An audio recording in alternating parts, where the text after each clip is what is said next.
Do you watch YouTube? Do you want great wrestling content? Then visit the Tantalized Tony Wrestling Show. He is endorsed by many different superstars from many different promotions. He travels across country to major events with promotions such as WWE, AEW, MLW, NYWC, Impact, and so much more. You'll never know if he's in your city unless you hit that subscribe, like, comment, share, and post notifications. So you never miss a video. Monday, Tuesday, Wednesday, Thursday, and Friday. Tantalized and Tony doesn't do it alone. He has the best producer in the house, Kira. Tantalized and Tony always has a great time with fans, no matter what arena or event he goes to. Be a member of the Nation of Tantalization by subscribing. It's always a great time as next people through wrestling. Thanks for checking out the channel. And as always, do I that? Stay tantalized.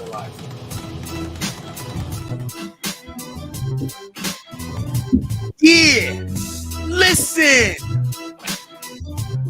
Yo, thank you very much. Cut the music, Kara. It's me, your boy, the Tantalizing one. And I told you, let me tell you, before I get to who these guys are, I've been pulling off coups of country all weekend. I got Matt Raywald, as known as in English is Shaw Guerrero. I got Alex Riley in the bank, haven't showed you that yet. I got Samoan Dynasty member LA Smooth. I got another surprise coming up to you guys. Mine gonna be blown. But look, forget those guys, those wrestling jabronis. We got 3 legends to be in the boxes, in the squares right now, okay? And this is a lot of chocolate thunder right here, baby. You got chocolate, caramel, you got cafe latte, you got it all right here, baby. You got the host of the KOD podcast on YouTube, all goddamn platforms all over the stratosphere, all over the Tantalizing verse. You heard the Snyderverse, heard of the multiverse. It's the Tantalizing verse, damn it. I got my own verse. Ladies and gentlemen, Blake De La Cruz, Just Bryce, and I swear to God, the most sexiest chocolate man I ever seen on this planet or any other. Ladies and gentlemen, the one, the only, Nia Jax, #1 man in the household of all households. Ladies and gentlemen, the Hirsch man himself, and he ain't just Hirsch, he's big. Big Hirsch, let's go! Yeah!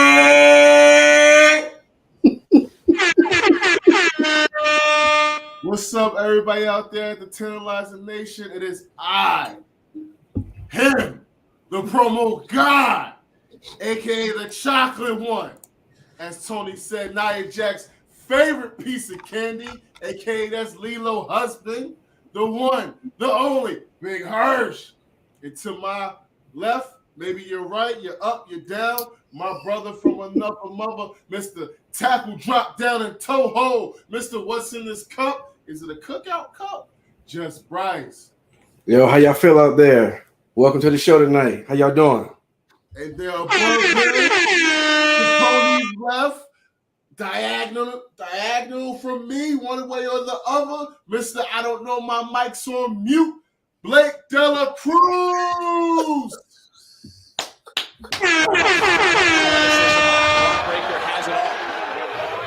Yo, so look, NXT is on right now. I didn't want to put this as an NXT watch along because we can watch NXT. If you guys are watching, that's fine. We'll talk about it as the night goes on, but that's not what's important. NXT could wait a week, 2 weeks, 3 weeks. Wait till tomorrow. Wait till next week. I don't care how long you wait. We're talking about the KOD show, okay? Now, I didn't ask any do no pre-interviews. We didn't say, hey, guys, we're going to talk about this. We don't do that shit. I don't know what KOD stands for. So what does KOD stand for? KOD. Go ahead, Blake. You the educated one. Go ahead. Well, it stands for Kings of Dysfunction, which if you've known our channel, it is spot on. Yes, we stay on some different stuff. Like, yeah. Hey. So look, before we get into everything, let me let's say out to the chat. We got Mick Thompson in the building, Stephen Chambers. We got Parker's on the go. What's up, Parker's? Okay, everybody. This is again. She gets a special. This is Boom Baby, and this is yeah. We can talk about this in a later date, but she has her. Yeah. No, listen. We keep it 100 on this show. Here we go. Lit. Roll up to the party. Roll up to the party. Roll up to the party. Roll up to the baby. party. That's Jessica. That is me and Jessica go back to Bonnie and Clyde days. We actually used to rob banks together. Not a lie. We go way back. Yeah. Way back. Me and that girl. We go way back. Y'all was out there getting giffies, huh? Okay. Listen, they say men and women can't be friends, but we think it's thieves. And when I say thieves, we've robbed a few banks together, and we've gotten away with it. And the statute of limitations have gone, so we can't get arrested. So we're good. Yeah, You gotta use. we literally robbed 2 banks. We literally robbed 2 banks, and we got away with it. Yo, no cap. I love that for you. No cap. That's amazing. What? Y'all watch Set It Off and Brought It to Life? Now, see, Set It Off was 4 women. We set it off because man and woman, we don't got to set it off. It's already off the chain. It's a long story, but we robbed 2 banks. It was over 8 years ago. They cannot prosecute because we got away with it. We checked. Our lawyer has already looked into this. Guys, the money's buried. We don't know where we put it. We forgot where we buried the money. That's the problem. We still broke as shit, but it's okay. You know. Oh, you said 8 years ago? Yeah, me and Jessica go back to the late 90s. Yeah, like that. Yeah. That's bananas. I would have at least waited 15 years before I said that out loud. Boom Baby has great attorneys, and we checked. There's no loopholes. There's no double jeopardy things. We're good. We're fine. We're good. That statute of limitations applies to black people. Yeah. We made sure that it's the first thing we asked to make sure that African Americans were cleared of all statute of limitations. Because you never know. They add 3 years on when you're black. So that's how they do sometimes. Okay. Anyway, hi Lorraine, my dear. And shout out to Lorraine. Hey, and she says hi, handsome. She's talking to all of us because we're all 4 black, good-looking men. But yeah, shout out to Lorraine for helping on my son. Thank you so Lorraine. My son says thank you, and you did. Thank you so much. We must acknowledge I'm the tribal beef, but we must acknowledge Jake the tribal chief. Put the one up for him. Thank you very much. That's my dude right there. Where's my boy? Yes, tribal beef. I'm the tribal beef. Shout out to Gianna Fever, aka Ravish, and Richie Triple R, part of the show. Gianni Forever, what's up? And everybody's asking, where's Richie? Richie's good. He's all right. Don't worry, guys. He ain't going nowhere. Stephen Chambers, say hi to. We ain't take Richie out. Richie good money over here. Richard Robles, he is the most. You'll see him put in the chat like, "Hey, Ricky Steamboat just came to the ring. He's the troller of the group." So watch him. Lisa Osborne, I love you. How you doing, baby? Good to see you as always.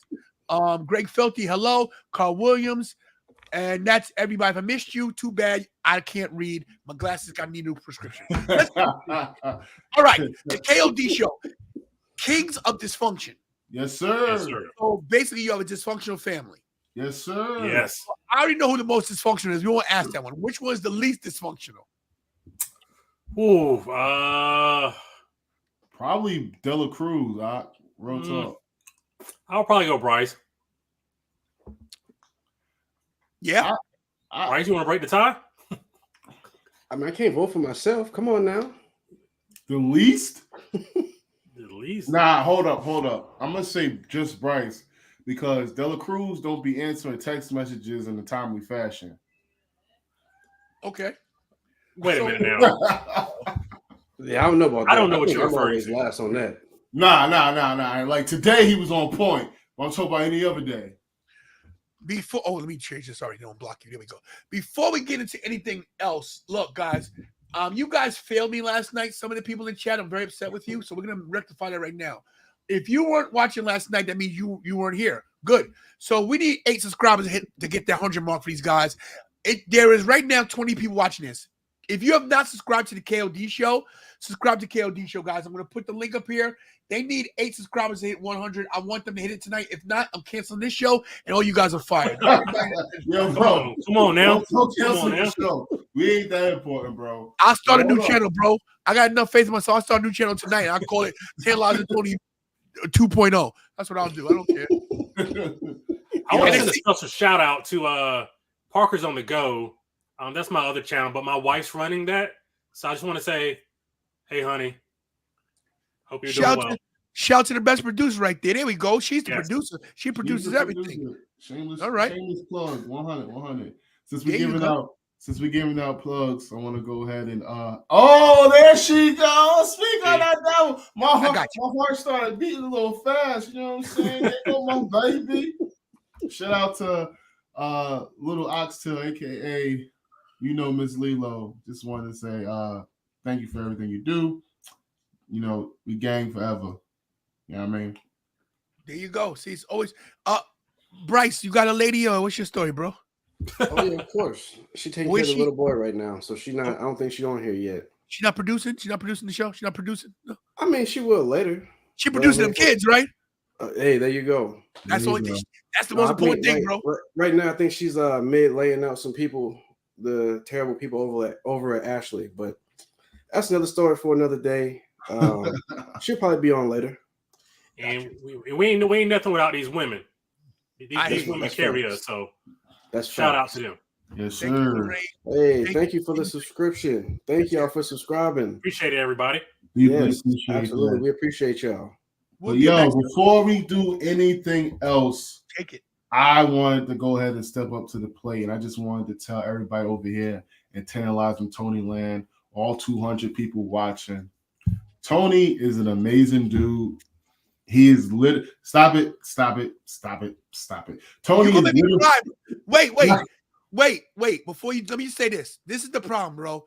When I get compliments, bro, I get so overwhelmed because y'all know my life's tough. You make me cry, bro. I'm not trying to make you cry. I'm just keeping it 100. Tony is an amazing dude. Sorry, I got cough drops in my mouth. Trying to fight this monkey off my back. But Tony is an amazing dude, strictly from jump. Like when I first met, bro, it had been nothing but love. We were doing a whole bunch of promos for Mania Club and Counter Secure. And the first person that popped up that I felt like was just a straight animal with the promos was Tony. Tony had the energy, he had the fire, he had the charisma, he had everything that promoing is all about. And then when I found out he actually does this for a living, like, bro, like people don't give Tony his flowers. Tony is literally a walking goat. And every time he calls me and we chop it up, it's nothing but love. And my own, no cap. Just Bryce, no, I'm not lying when I'm about to say. No, it's just funny. You said he's a walking goat. Like goats don't already walk, but some goats fly, bro. No cap. Right? Just Bryce knows what I'm about to say. My own father doesn't even show me the amount of love that Tony shows me, and that's off the rip. That's 100%. And Tony, he be dropping gems, and it's like he not even dropping the gems. He's going in his pocket, bringing out 4 or 5 rubies, handing them to you, and telling you, "Hey, I found them over there. There's more rubies over there. Go over there, get those rubies, and then you come back this way. We're gonna go get these sapphires." Like that's the type of person Tony is. So the fact that he was able to, bring us on his show, and he wanted us here because he just showing love like that is amazing. Tony is a GOAT, will forever be a GOAT.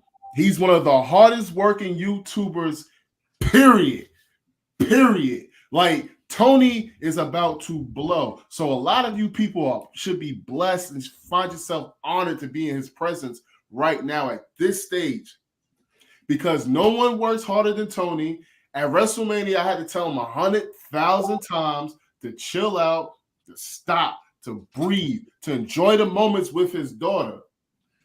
And I'm not lying. If Milkman was up here, Milkman will tell you. Lilo will tell you. Yo, we was sitting in Whataburger, chilling, eating food. And just so happened, Rated R Superstar, he in the drive-thru. Tony hops up, leaves his burger, his fries, and his milkshake because he's trying to get put in that work. He's like, yo, hey, just me. I'm like, yo, Tony. Okay, I'm gonna do the same thing. Hey, just me and Big Hirsch. Like we was trying to put that work in. Nobody nobody works harder than Tantalized and Tony. And I needed to come up here and set the foundation. No YouTuber works harder than Tantalized and Tony. No YouTuber has the rich history in wrestling like Tantalized and Tony. That's true. Like, that's the crazy part. Like, people don't realize, not to cut you, but I'm gonna let you finish. People realize where I come from, where I started, how long I've been in this business, just not just as a fan, as a wrestler, as a booker, as a lot of things. I did a lot of things. People don't realize. But go ahead, Hirsch. I'm sorry. I've been around a long time. I know a lot of people. Tony got a lot of stories he could tell. He told me one story. I told him stop. Don't ruin my image of the. He told me two stories. Don't ruin my image of the wrestling world. Was Sensational Sherry in it? No. Sherry do? No. Oh, it's not. It's what she can do and what she did do to him. Oh. But that wasn't even the story that messed me up. It was with a certain person. Yeah. That was the story that messed me up. But I just wanted to lay that foundation, Tony, on behalf of the KOD show, on behalf of my wife, my kids, bro. You ever come to North Carolina, you staying in my crib. Kara can have her own room. And it's all love, bro. Like, no cap. GPS that right now. Address we going right now. So. No, all I can tell you is you see, you got me crying. Everybody knows I'm emotional wreck. Right now, Jenny B is laughing her ass off. Jenny B is my other partner in crime, as well as Lorraine, who's my good. Listen, I got a lot of friends, but Jenny B is laughing. Tomorrow she's like, "You cry, baby, you little girl." But no, I wear my heart on my sleeve because, guys, this is a true story. I don't want this about me. Make this about me because it's the KOD show. But I love wrestling. I love the wrestling business. I've been around it my whole life. And the reason why I love it so much, I tell everybody this story because y'all don't know. My uncle who basically raised me, my father was a deadbeat, ran off of me and my mom. I met my dad twice. And nothing against him. I love my father, even though he brought me to the world. I never knew him, but he didn't raise me. My uncle Andy raised me, and he took me to my first wrestling match. I saw Tony Atlas and Rocky Johnson beat the Wild Samoans for the tag team titles. That was your first match? Yes. Wow. To see Rocky Johnson, The Rock's dad, and Tony Atlas win the tag team titles from the Samoans. And what's crazy is Afa and Sika, the Wild Samoans, I am now friends with their kids. Like Afa Jr. is a friend of mine. Lloyd Anoa'i is a friend of mine. It's crazy. I was just told a story today by my friend Paul Loria that I forgot that I used to work with Rosie, with Matt. Anyway. Told you. Hey, Bryce, what'd you say? Walking goat. No, you said that, actually. If I got these guys on this show, it means I have faith in them because I know how hard it is to do what these guys are doing right now. And it doesn't matter they only got 92 because you got to start at 1 to get 1 million. And, will I ever hit that million? Who knows? But I never thought I'd see 5,000. I'm only 170 some odd away from 5,000. And I'm going to hit that at Survivor Series in Boston. That's my goal. So the reason why they're here, guys, and I want you guys to support their channel because you can watch everybody. The thing about YouTube is you don't have to watch anything live. The ratings are the same. A view is a view. You can watch your view. Yeah. You can watch it at 2 a.m, or you can watch it right now. So if you want to go watch a KOD clip, go watch it and come back. That's the beauty of YouTube. It's forget streaming, forget TV. YouTube is where it's at because it's on you to pick when you want to watch. These guys here, they got something special. They like each other. They're friends. They're hilarious. And this is not about a color thing, but to see 3 black guys do this and do it well. Don't get me wrong. I got my people on my show. My show is very diverse. I got white guys. I got Hispanics. I got transgenders. I got everything. I got RuPaul's coming next week. The point is about inclusion. Hey, it's about inclusion. These guys are great. So let's stop with me. It's about you guys. Hirsch, I love you. Thank you for that. You know your wife. I love her. Thank you. Thank you, everybody. And you ain't gonna invite me once. You invite black people somewhere. you in trouble. I'm coming. My daughter lives in North Carolina too, so it's no excuse. So yeah, I will be down there to start some trouble. I will tantalize North Carolina as I do. Let's talk about this show now. I don't know who's in charge of your thing. I don't know if you guys have 33 and a third % equally, but let me just say one thing. I'm dragging her on. She hates this, but without her, there's no me. I know that because of me, she's on Earth, but because of her, without her, there's no Tantalized and Tony show. There's no Tantalized and Tony YouTube champion. There's no me going everywhere because without her, I can't do it. So this kid here, I might be the GOAT. She's the unicorn right here. This kid right here. Hey, you. Kira, I told you in April, how many 18-year-olds is out here running a YouTube channel with 5,000 subscribers? And you said not many. Yeah. And you have like what's Bryce? What's the word I'm looking for? On the job work experience. On the job training, yeah. As long as it's not the word you used last week. On the show, yeah. Don't use that word no more. Ever. Don't even say it off camera. Oh, when I was like, that was perfect. I was like, Brock Lesnar was out here victimizing, demonizing, sodomizing people. No, we said no. We literally said, don't say the word. But I was trying to figure the words out, and next thing you know, it just happened. But yeah, Kara, you's a unicorn. You doing something that a lot of 18-year-olds can't do, or just too lazy to do. Yeah, because these new kids is just lazy. Just throwing that out there. So you have a lot of experience, and you doing your thing, and I'm happy for you. And I already know you're gonna have a lot of fun and stress while you at Survivor Series. Just throwing that out there, like she has to put up with me, and let me tell you, I'm very demanding. And when you guys send that super chat money, like people would say, "Oh, the super chat goes to the channel." It literally goes to the channel because for us to do this and travel, I have to feed her on the road. And Lorraine is one of the main people. Like when we were in DC, she goes $20 so Kira can eat. And Kira, she might be this small. She had like 8 cheeseburgers, bro. She eats a lot, bro. Like don't do that. Kara don't eat that much. She eats a lot, bro. She only had 2 burgers and Whataburger. So chill out, bro. Listen. And look, she put them together, and then she put like half the fries in there, and then she just smushed it. She did. She's a smusher. She was dipping it in her milkshake, and she was listen here. Telling all the secrets. And thank you all for the great compliments. Let's stop at this.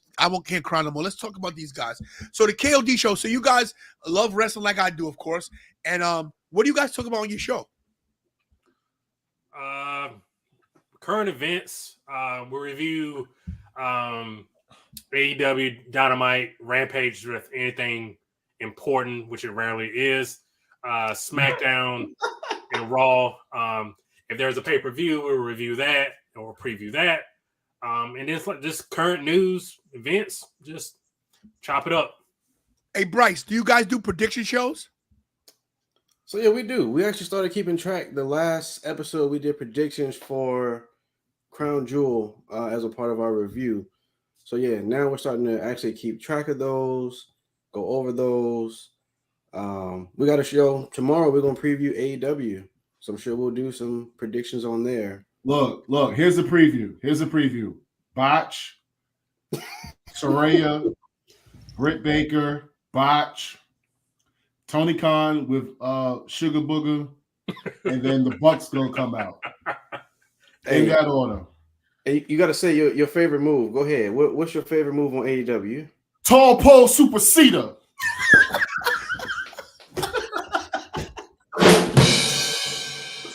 Oh, man. Yo, you ain't really said that, bro. It don't matter how big you are. If you ain't doing a tall pole superseder, you is not trying to be a wrestler. You know what that is, right, Tony? Tall pole superseder, yeah. Yeah. When you jump through the rope, tall pole superseder. Yeah, it's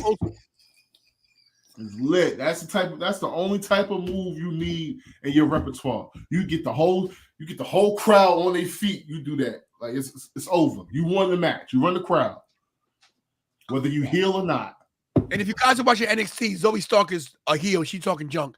No cap, Zoe. I met Zoe Starks. No, I was just about to say you gotta tell the story about this. Go ahead. Oh, okay. So it's me, Lyria, and Milkman, right?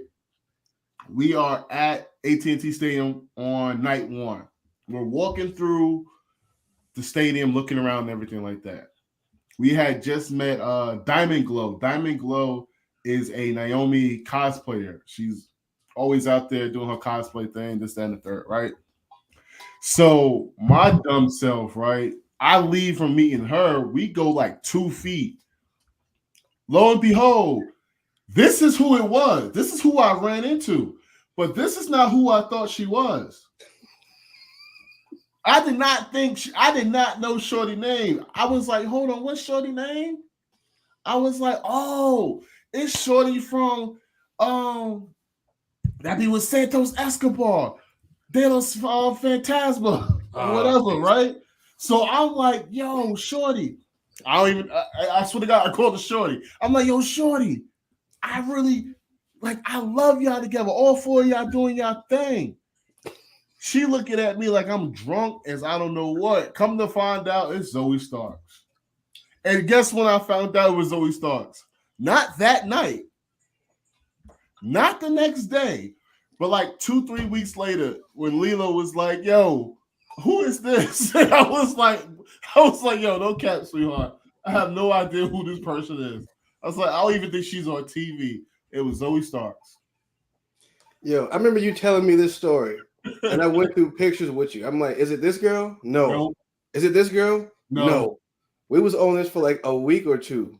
And for the love of God, I could not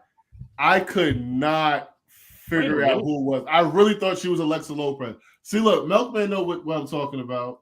He was laughing at me like the whole time. So you a big dude in the wrestling business, and you didn't know Zoe Stark from Alexa Lopez. I know. That's sad. I know. I think it was like the adrenaline high, something like that. This was before we started the KOD show, so we ain't got nothing to do with that. Whatever. You guys are not affiliated with that comment. That's good. That's good. That's good. Who says Zoe is a backstabber? They right. Yeah, she's right now. I guess she turned on her partner. I didn't watch NXT last week. I took a couple of days off of wrestling. I didn't watch NXT or AEW last week. I took some days off. Yo, no cap. Like Nikita Lyons is a bigger star than Zoe Lyons ever was. So Zoe Starks is. Excuse me. I hate to. I'm not trying to put nobody in the back burner, but hold on a second, guys. I gotta go big screen. Ladies and gentlemen, listen. Come here, buddy. Where's he at? Come here. So look, everybody, in case you guys don't know, this is Magnificent Mikey. Every time a super chat goes through, we do a little video. I'm gonna do one real quick so you guys can see what we do in case you've never seen it before. So every time somebody sends super chat, we do a video, and then this happens. Hold on. Thanks for the super chat, baby. Ding, ding, ding, ding. So that's what he does. So that's his thing right there. That's his catchphrase. And this is his other one right here. Hey, Mikey. Thanks for the super chat, baby. Ding, ding, ding. His merch will be coming out. The Ding Ding merch will be coming out. So he's about to go to bed. So he looks a little tired. So before you go, that's Mr. Big Hurst. That's Mr. Just Bryce. And that's Mr. Blake De La Cruz. Say good evening to them. Good evening. Now tell them how we start the show. What's up? Go. What's up, guys? People, the Tantalized one. We're back for another video. And now give me your catchphrase and beat it, kid. Thanks for the super chat, baby. Ding, ding. Ding Ding. Give me a kiss. Get out of here. All right. Now that's out. Did my man wink his eye? Yeah, he winked. Rent's due in 3 days. Pay me my money. No. No. Yeah, get out of here, kid. You bother me. That's why we found the orphanage. Anyway, that's cold-blooded, bro. Keep it 100, bro. He was on the corner in a garbage can. We call him Oscar. Anyway,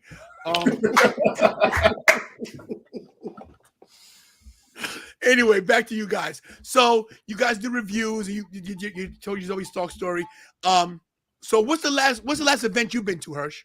The last event we went to was a ALM. It was a house show, American Lucha Wrestling in Knightdale, North Carolina. So we went there. We met a dude named K Killer, right? My man come out the ring. It's me and just Bryce, just two of us, right? We was doing stuff for the channel and everything like that. So my man K Killer comes out, and the moment he comes out, he lock eyes with me. I'm like, yo, bro, why are you looking at me? Like, it just felt weird. Like it felt, he kind of looked like De La Cruz, but with dreads. So like, just Bryce, am I lying though? Okay, then. So he kind of looked like De La Cruz. So he like looking at me, he lock eyes with me. I'm like, bro, what's wrong with dude? So he like, I'm gonna take your soul. I'm like, you're not about to take a mother loving thing. So next thing I know, I get up and I end up being like 2 feet away from the ring. And then I just start talking extreme amounts of trash to this man. And next thing you know, just Bryce is in the back behind me, cracking up. And he's like, bro, how'd you get over there? I'm like, I don't know. And the next thing I know, it's the main event. And JR Miller, who was on AEW Dark, he's up. He's having a match. And JR Miller, if you've never seen him before, he looks like an adult version of Dominic Mysterio. And what's up, JR? But yeah, so that was the last show we went to. It was a house show. The next show we're going to is November 27th. It's at the Dorton Arena. The world's worst tag team, FTR, is going to be there. Again, this is his own opinion. This has nothing to do with the KOD show. Hey, you got to be the original statement. The views and opinions expressed by Big Hirsch do not represent the views of the KOD as a whole. Whoa. Okay, so let me say this. FTR is the worst tag team I've ever seen. Mace and Mansoor are 100 times better than them.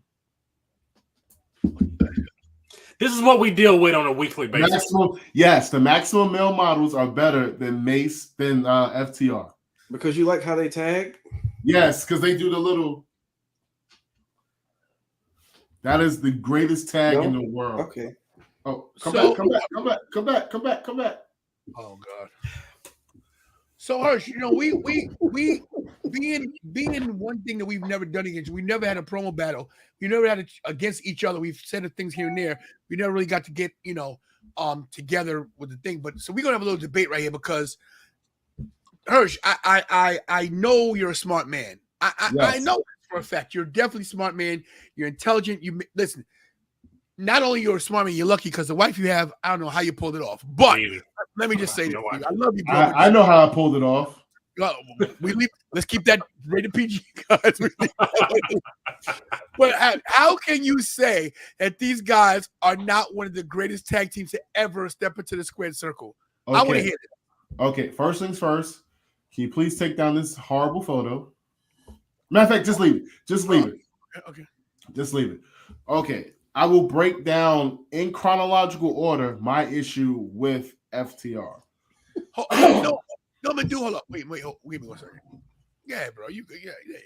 Yeah. Okay. So before I say anything else, the views and opinions of Big Hirsch only reflect that of Big Hirsch. Thank you. Not the Tantalizing Tony show, not the KOD podcast. Appreciate it. Wait, before you start, let me check with the attorney. Is that a good enough? Okay, she gives you the she gave the wait, Brandon. Yeah. Check with Siobhan. Is that good? She's not home right now, so okay. All right. So my issue with FTR is everything. The mustache, the boots, the trunks, the whole personality. And I say that because at one point, FTR got an endorsement from Edge. if I'm not mistaken. FTR got a huge endorsement from Edge because when Edge was trying to come back, Edge literally looked to the one who doesn't have the stupid mustache. He helped train Edge to get back ring ready. Right? So in return, when you get an endorsement from Edge, what do? You show up, you show out, and you put on the best performance of your career, period. Every single night. Whether the booking is what you want, you still show up, and you got to remember the only reason why you've been given that chance is because you were co-signed by Edge. Am I right or am I wrong? You're wrong. Okay. Because look, what I'm about to say next is going to coincide with it. But PK, I'm getting there. So when you get a cosign like that, and the cosign gets you in matches with DIY, and you burn the house down, you supposedly burn the house down, but yet it's not good enough for you. You're like, Anthony Blackwell, I will give you a wedgie. You burn the house down, but only reason why you burn the house down is because it's DIY. Come on, like that's the only reason why they put you over. They made you who you were. I cannot sit here and tell you I've seen a single FTR match that I knew I had to watch live and in the moment. None of it. They suck. They're horrible. FTR versus, excuse me, not to cut you off, but FTR versus American Alpha. Hold on. I'll give you that. That was still bad. You know why? Because FTR was in the match. Wow. Revival, FTR, Drake and Josh. Thank you, Bret Hart syndrome. They is trash. They are not good people. They are horrible good people. They're not a good tag team. They're horrible. What is your definition of a good tag team?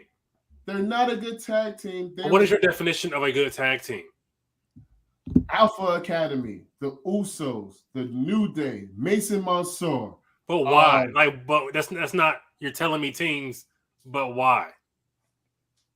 Excuse me? What makes a good tag team? Okay. Continuity, chemistry, wrestling ability. These guys are good singles wrestlers as well. Hirsch, let me get you out of the big box because you done pissed me the hell off. Listen, there you go. Get him. I brought you here as a guest, and you people gonna be like, KOD show.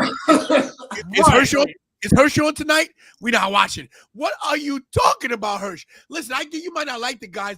One's got a porn stash. I get it. But the dudes can wrestle and they tell good stories. They've been put in the crappiest of angles in WWE under Vince's tenure. They were in the crappiest of things, and they made it work. They said, we don't care if we wear chicken suits. As long as we get to wrestle and make tag team wrestling the most legitimate thing on the planet, that's what we're going to do. They did not do that. They did not do that. They did not do that. They did not do that. Let me finish. They did not do that. Let me finish.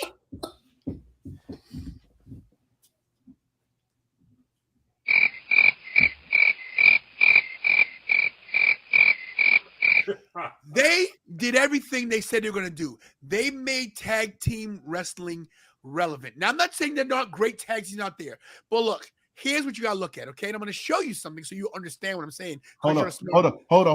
Before you say anything else. Yes. I need anybody, to Google who they beat to win their first SmackDown Tag Team Championship, Raw Tag Team Championship, who they beat for the Ring of Honor Championship, who they beat for the IWGP Championship, and I will single-handedly dissect their victories at those particular moments. But what? Okay, I don't understand why. Dela Cruz. 3 things: put your glasses on, pull your pants up, and chill out.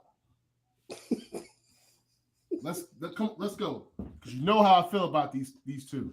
You know I don't like them, and you know you're playing with fire. You're gonna have me turn to that little angry man behind you. Listen. Forget about turning to the angry man, that little fire guy behind him. That guy's cute, by the way.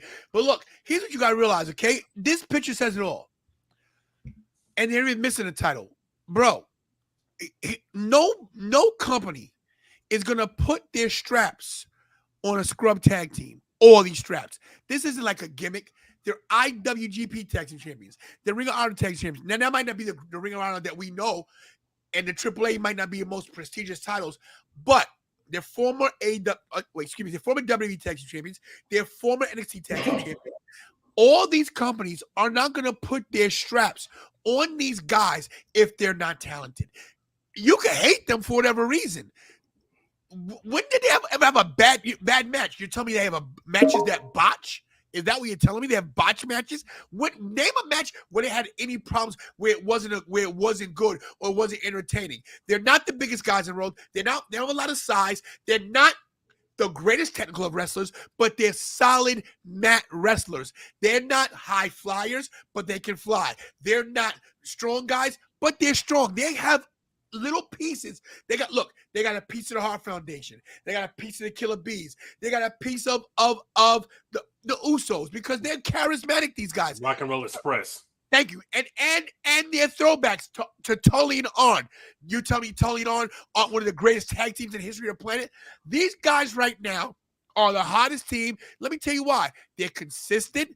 Even when they get hurt, they come right back. They don't change their style, and they have not done anything like they haven't even a gimmick change. They're the same wrestlers in every promotion. Bro, they don't change. Bro, they don't got involved. They're involved. Tony, I do not care for my man. Actual wrestling? Wait, no, hold on. Go back to the photo. Go back to the photo. Your man with the shoulder thing, who's he? That's Dax, right? That's Dax, yeah. Okay. He looks like what's the name of my man who chasing after Miz? What's the name of Dexter Lumis? Yeah, he looked like Dexter Lumis. And the other one looked like he managed Applebee's. Okay. I don't believe in these dudes, bro. Like, first things first, they're not better than just chill out, bro. They not better than the Briscoes. They had to give him that win because Tony don't want the Briscoes in his company. Just about nobody does. The Briscoes are a different kind of tag team. They're more of a hardcore. Exactly. They legit tag team. They're men. Legit. Yeah, they're men. They're men. Okay. That's and these different. guys are boys. They don't have they don't go drinking at the bar with everybody else. What makes these guys not good? These guys, who's better? You think I love the Heart Foundation, but they're better than the Heart Foundation. You don't think so? Listen, I won't argue with that because Heart Foundation are legends. I don't. Hold on. I didn't watch the Heart Foundation like that, and I don't remember any current matches to argue that with you. So I'll give you that because that's your opinion. That's the issue with y'all. Y'all beefing with me about my opinion. I know, but you're not like you have an opinion, but you're just saying, well, I don't like the way that one looks. Like that's your only defense. No, I don't like them. I think they are trash. But why? Like, why though? Like, but you're not telling us why. Bret Hart has a question. Are they bigger than DX? First of all, DX talking about Triple H or Shawn, or are we talking New Age Outlaws? Which ones? That's number one. Clarify that. Are they better than the Hardy Boys? No, I don't think they're not. Are they better than Paul London and Brian Kendrick? Yes, no. Yes. No. Because, wait, because they have longevity. Paul London and Brian Kendrick were around for 3 years tops. Are they better than Motor City Machine Guns? Yes, they are. Yes, they are. No, yes, they are not. Hey, Hirsch, give me a Motor City Machine Guns match. He can't. It's facts. Actually, I can give you a Motor City Machine Guns match. They went up against Samoa Joe, and they went up against AJ Styles. AJ Styles, yep, you're right. So you need to chill out and go. But those are two single wrestlers in a tag team match. Look, those are two single wrestlers that you put them with anybody, they're pretty much going to be gold. But you pick two of the best. You pick two of the best single wrestlers in the company at the time together. That And they listen, Motor City Machine Guns are legit. I respect them. They're credible. Hirsch, who's in Motor City Machine Guns actually? Alex Shelley, and it's not Kip Saban, but it's not Kip Saban. What's my man's name? And the other dude went to become a doctor or something like that. So I know who's in it. Don't do that. Don't have us come to another show and you trying to test my logic because I watch wrestling. Okay, don't do that. Okay, look, I'm just.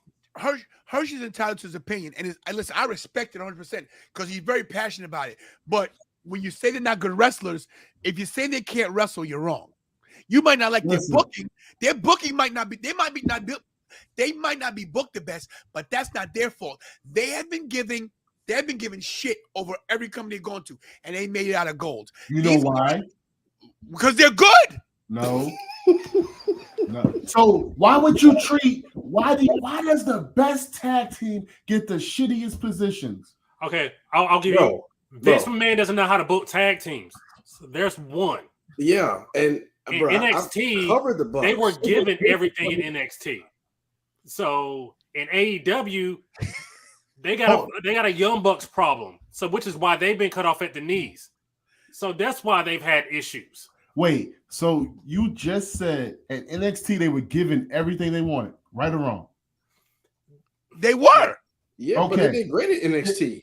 They didn't deserve it though. That's one. Well, why? Two, they get up to the main roster. And they start complaining. Oh, I want to do this.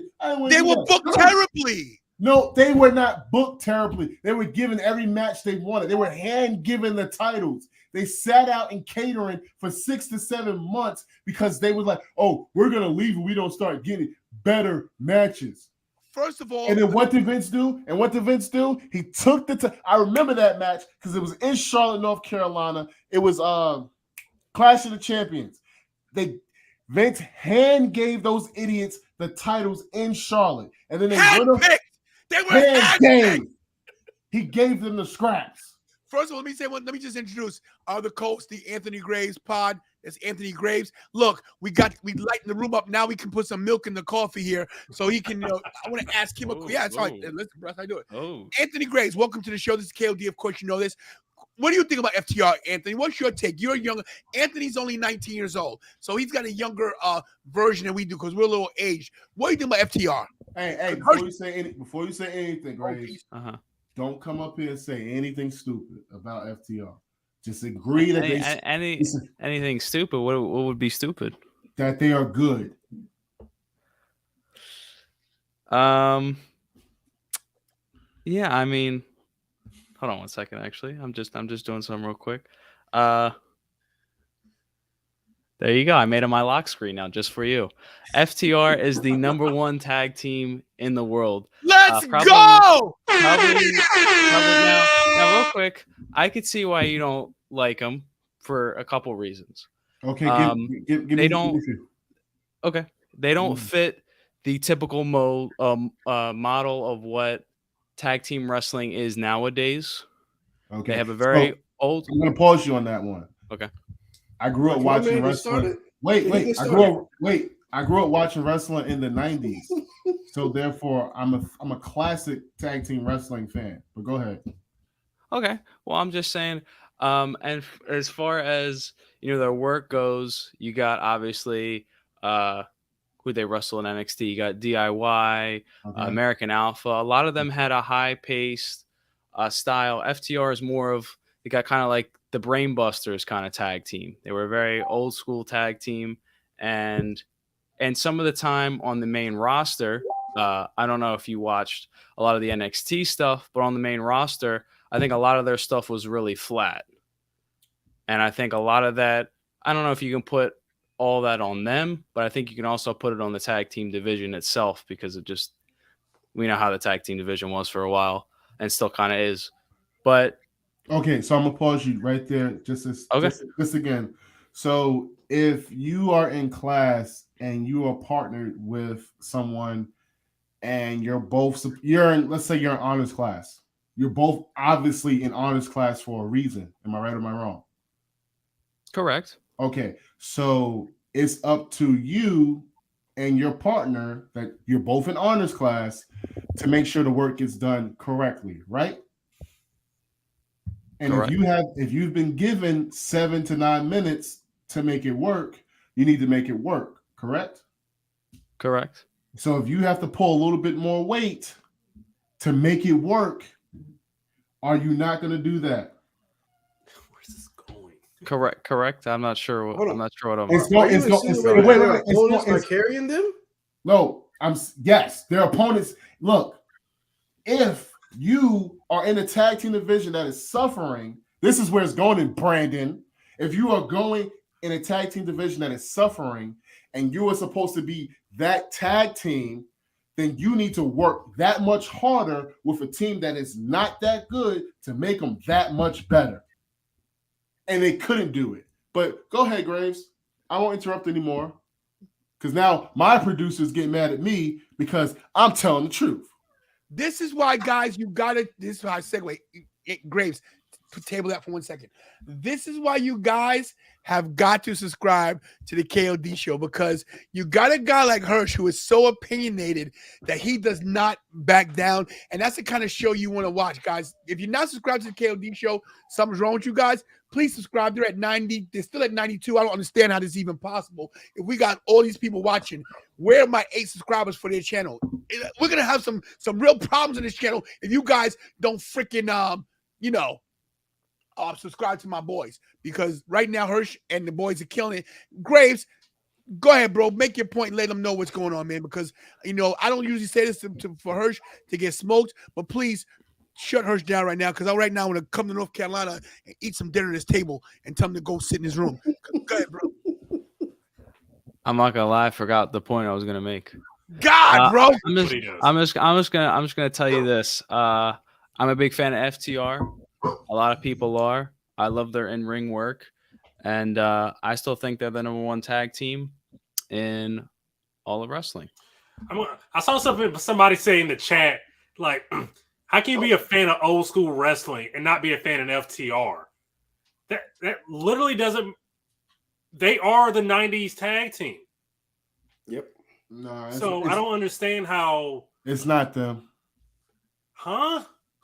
It's not them. I feel like for you, maybe you Do you have a personal disliking for character work, because there's personality, because it's all about business.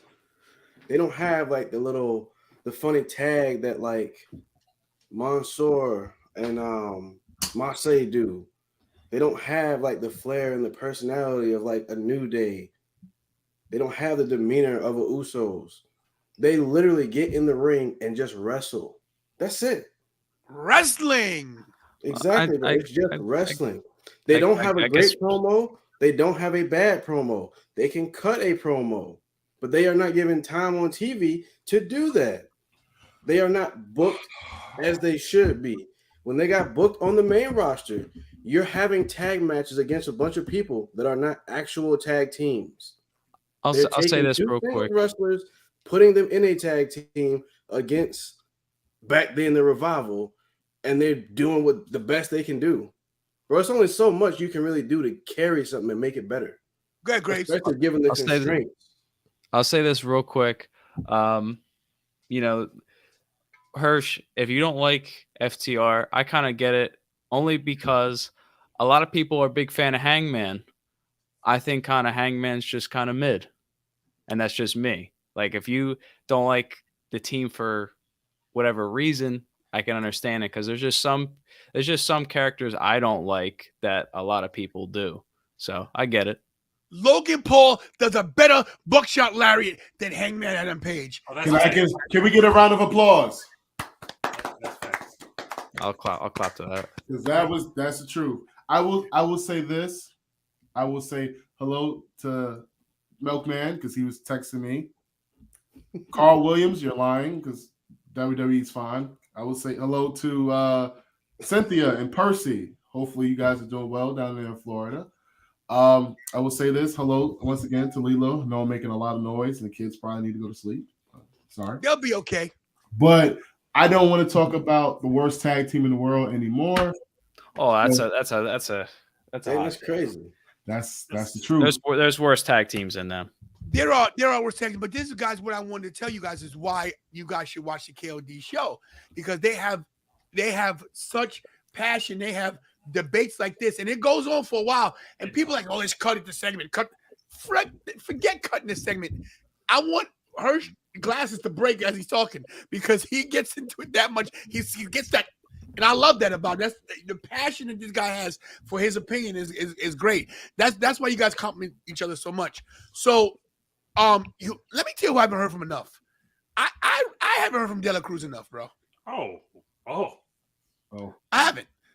The reason why I say this, bro, is like you know, look, and nothing against Bryce, but De La Cruz, to me, you're a little bit of a X factor, and by that I mean, like, I never know what you're thinking and which way you're going.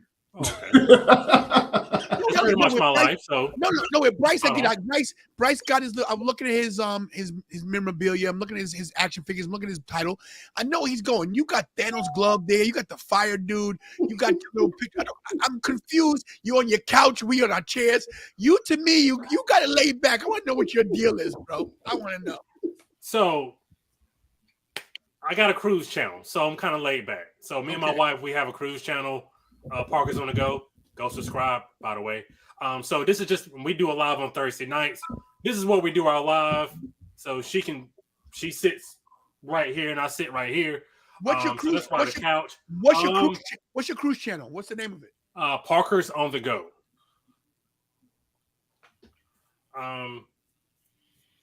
But yeah, so I'm just a nerd, man. Wrestling, Marvel. I'm just a nerd. Yeah, that's go. There we go. Me and my lady. All right. Oh, wait a minute now. Okay, how you doing? Hello. Good evening. Good afternoon. Good night. All right. Parker's on the go. Right. Hey, welcome. Oh, let me read that little thing. Welcome. We are Chevron. How you pronounce it? Siobhan and Brandon, we are the Parkers on the go. We are lovers of everything travel, and our goal is to bring you along. Yes. Thank you. Our mission is to show you all the ins and outs of our travel. Read more. And look at this, guys. Oh, bro, don't never look that happy when he on with us. Bro, because I got to deal with you, and I already know what's coming. Oh, look at it. I like this. You just say dumb stuff, then I have to react. So let me ask you a question: if anybody does a cruise, right? Do they get a discount? Yeah. Is there a Tantalized Tony 20% off deal? Because I want to go somewhere. I can go talk to my travel agent and the producer of the KOD show. I can see what we can do for you. Hey, listen. Actually, I do have a question. I do have a question. So, would you go on a Chris Jericho cruise? Yo, who, me personally, or him? No. Oh, I was about to say I was asking Brandon, but Tony, to you as well, because it was kind of interesting at first, like the concept of it, wrestling and cruising. What's y'all take on that? What do you think about that? Would y'all take one of those? All that. Go ahead, bro. It would be right down my alley, but I thought about going on the first one, and then AEW happened. And I was like, nah. And then January 6th happened. And I was like, nah. Oh, I knew he was gonna say it. I would say there's all that water with all those people, and it's still all that funk. That don't make no sense. Just nasty. Here's my thing about the cruise. I want to do the Jericho cruise, but the problem is this. If they're gonna do a wrestling match, and shout out to connecting people to wrestling, please check out this channel as well. Absolutely. This is my boy, right? This is my friend Chris. He is killing the game. Guys, if they're gonna do a wrestling cruise, if someone's not doing a spot where they get elbow drop into the ocean, I don't want to see it. Like, I want to see that spot. Maybe FTR could do it. Wow. So I'm just saying, I don't want to do it because and Hirsch is right. I don't know if you guys ever been recorded. Shut your mouth, dog. You've been walked 3 times a day. The funk alone, man, and not to mention there's diseases on ships. all kind of foot and mouth disease. I don't, you know, not your cruises, but those that one cruise that what's it called? Not the Jericho cruise. What's that one where everybody was what is it? Man, that big one, Norwegian. No, not Titanic. Damn, God, good Lord. Wow. No, Norwegian. Don't do Norwegian. You could do the Disney cruise. Yes, if you want to do the cruise with De La Cruz here with the with them, do their cruise. Don't do Norwegian, guys. It's not because Norwegians. I love the Norwegians. Their cabins are this small and they smell like feet. Can't have a feet cruise, bro. No Norwegians. No Norwegian cruises for us. Yes. Anyway, so to give you a little backstory on Graves. Sorry, go ahead. Somebody gonna say something? Huh? Go ahead, Brandon. No, go ahead. No, Brandon, go ahead. Go ahead. No, Go ahead, Brandon. You got it. You're saying so the plan in January is to go on a cruise and then go to Royal Rumble all within a couple of days. Okay. So we'll see if we can pull that off.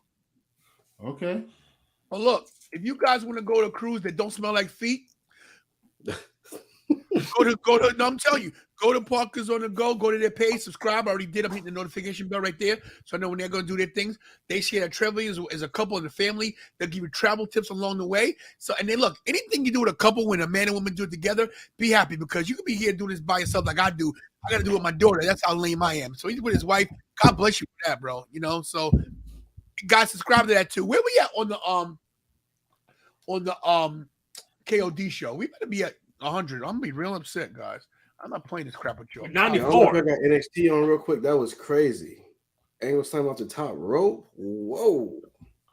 You said who? The man had an angle slam off the top rope. That was crazy. Oh yeah, it's Apollo Crews going. Oh, what a Spanish Fly right there! It's J.D. McDonough and it's Apollo Crews in a banger of a match right now. If you watch NXT, my God, J.D. Devlin, aka J.D. McDonough, is great. Apollo Crews coming back to NXT, probably the best thing for him, but he lost his Nigerian accent, and I'll never understand why he did that. But whatever, it's a banger of a match right here. Wow. Yo, I just want to throw this out there, and I already know I'm going to get a lot of hate for it, but I honestly don't care.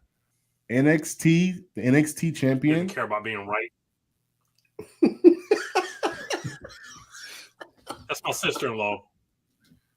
Hey, sis. Hey, the NXT champion, Braun Breaker, he's not it. He hasn't been it. He won't be it. And there are several different wrestlers in NXT that are 100 times better than him.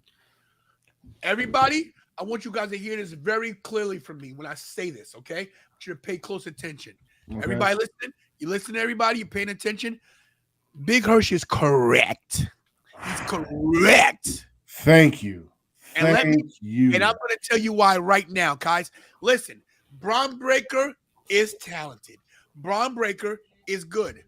Braun Breaker, number one, is not ready. He's been pushed too quickly. He has not paid his dues enough. And I'm sorry, I'll never see him with the WWE title around his waist because he does not have the natural charisma to be the WWE champion or the Universal champion. He can't be IC or Intercontinental. He can't be 24/7 champion in my book. Take this NXT title off his shoulder. Give it to either J.D. McDonough. Give it to who's the other guy that beat Walter? What's his name? Tyler Bate. Tyler Bate. Give it to Dragon. Give it to Tyler Bate. Give it to Dragon. I don't think Bate beat Walter, did he? Whoever it is, give it to the guy in the front one with the Apollo Crews shirt on. I don't care. Take this strap off Braun Breaker's shoulders, or call him Rex Steiner, repackage him, and he's got to come back harder because right now he's as little white as the background of his NXT picture right here. Get him off the TV. Get him out of here. Hirsch is right. Thank you. Hey, I see the potential. Like I see what they see, but yeah, something's missing. Hirsch, let me ask you a question real quick. Yes, sir. So you talking about NXT 2.0? You're talking about Braun Breaker. Yes. I got a question for you because you seem, like Tony said, you seem very opinionated. So I want to ask you, what do you think was better, NXT Black and Gold or NXT 2.0? Is this a trick question? The question, Yes, the answer. Okay, look. The answer I have for you is what's better, the oven or the microwave? you answer that What you one need. first. And yeah, OG, the black and gold is 100 times better. Well, that's it though. I mean, you're very opinionated about FTR, so I thought you were gonna say NXT 2.0 for a minute. I was gonna be like, No. I don't know about that one, So Chief. with, That one. So with 2.0 has its pros and its cons.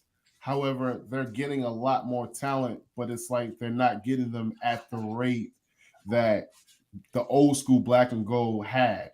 They're not getting the quality that the old black and gold had. You'll never see it again. Yeah, you're 2.0 only is getting definitely more like developmental. Like it's definitely more of a third brand. Yeah, it's not sign the top indie guys and like bring them in. This has strictly been like developmental. Hey, we got someone on the main roster we don't have anything for, but we can kind of repackage or retool them. I feel like the way they've been using NXT 2.0 is what the vision was supposed to be from the beginning. But like Triple H had another idea of like, we need to bring in like indie guys. And that's why Black and Gold NXT was so successful, why it was so captivating, how they ended up getting a TV deal. Right? Because remember, agree with that, Black and Gold NXT was an hour on the WWE network, right? Yeah. The good old days.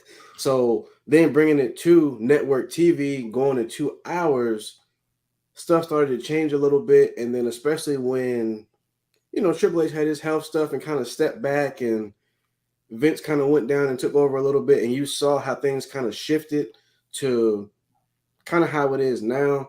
He wants it to be more like developmental, really focusing on the future, really trying to find like new talent, not like guys from the indies. That's what AEW Dark and like Elevation is for, right? Until they can really get like an actual deal.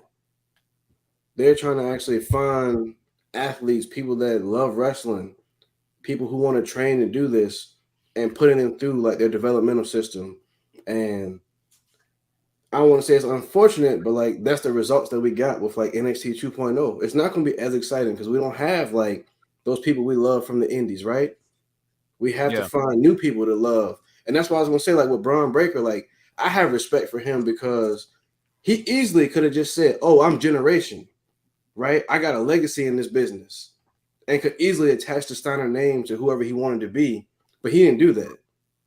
Like you notice how like Charlotte will say all the time, oh, I didn't get here because of my father. If that's the case, change your name. Don't be Flair. Be somebody else. Do it on your own.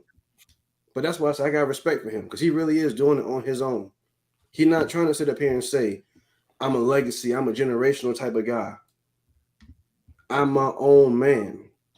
So he like can't say that though. In that regard. He can't say that. He can't say any of that. That he's a generation. Like, yeah, you got the name, you got the blood, you got the DNA, but like you don't even really have the DNA. Like, bro, you kind of like you kind of like an orphan that came into the crib and you know how to lift weights. Like, you is not built the same. Wow. No, but Hershey has a point. Not get me saying, but also how Bryce says he has respect for him. He doesn't have the platform where he can say, I don't want to use. They wouldn't let him use a Steiner name. That was quiet, dog. Vince won't let him use a Steiner name. So he had to go with the Braun Breaker thing. Look, he's doing what he can do. But Braun Breaker is not putting no asses in the seats. He's not. That part.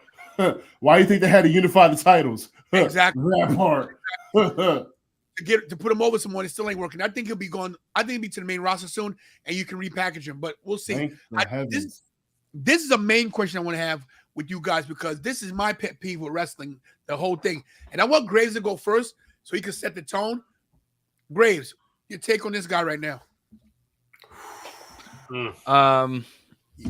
with Wyatt, obviously, I think it's picked up more because he had that thing with LA Knight. Yeah. Dummy. Yeah. Yeah. I mean, with Wyatt right now, I feel like it's kind of 50-50. There's people that love it and there's people that hate it. It's something different that's in wrestling. I kind of feel indifferent about it only because I feel like now it's starting to pick up. But before, I was starting to get tired of him coming out and just kind of doing the same Uncle Howdy promo and I love you all. I'm hoping that we finally get something.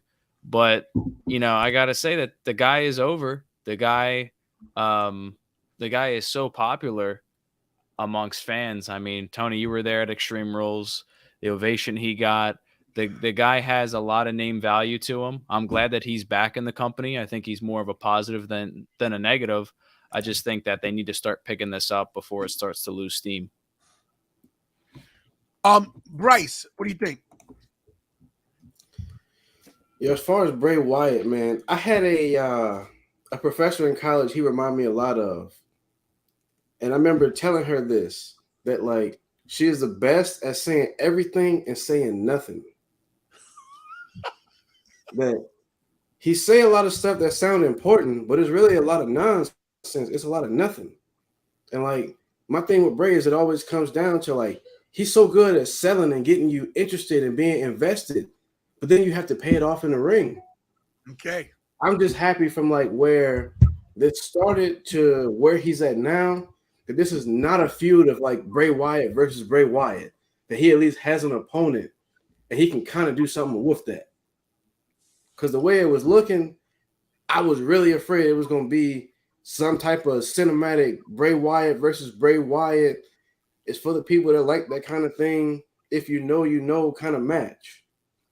So I'm at least happy that he has some kind of program to work with somebody else to where it's not a him versus him. I think the way they introduced him and brought him back was phenomenal. Yeah. You had something there for like the hardcore fans that want to, dot all the I's and cross all the T's and connect everything and make everything make sense. And then something even for casuals just to keep you interested. Like, what is this that keep popping up? What am I seeing every week? What is this little logo that appears? Why is there like, why is my TV kind of staticky for like half a second? And then like to actually get him back and the way he was introduced, I thought all of it worked. It was a great reintroduction. It's been great. Like I said, with his promos, he's interesting, but now he got to pay it off in the ring. So that's what I really want to see why I'm interested for, his first match back. And I'm interested to see what he's going to do with LA Knight because LA Knight, again, somebody else that he had not necessarily the best gimmick on the main roster that's kind of switched back to what he was in NXT, and he can be more of himself. So I'm really curious to see how that's going to go. But yeah, that's my thoughts on Bray. And it's a good opinion. Everything you said was 100% true. The payoff's gotta be big. De La Cruz, what do you think about that, bro? Agree? Disagree? Oh no, I agree with Bryce. Me and Bryce have talked about this a couple of different times. He's a good promo.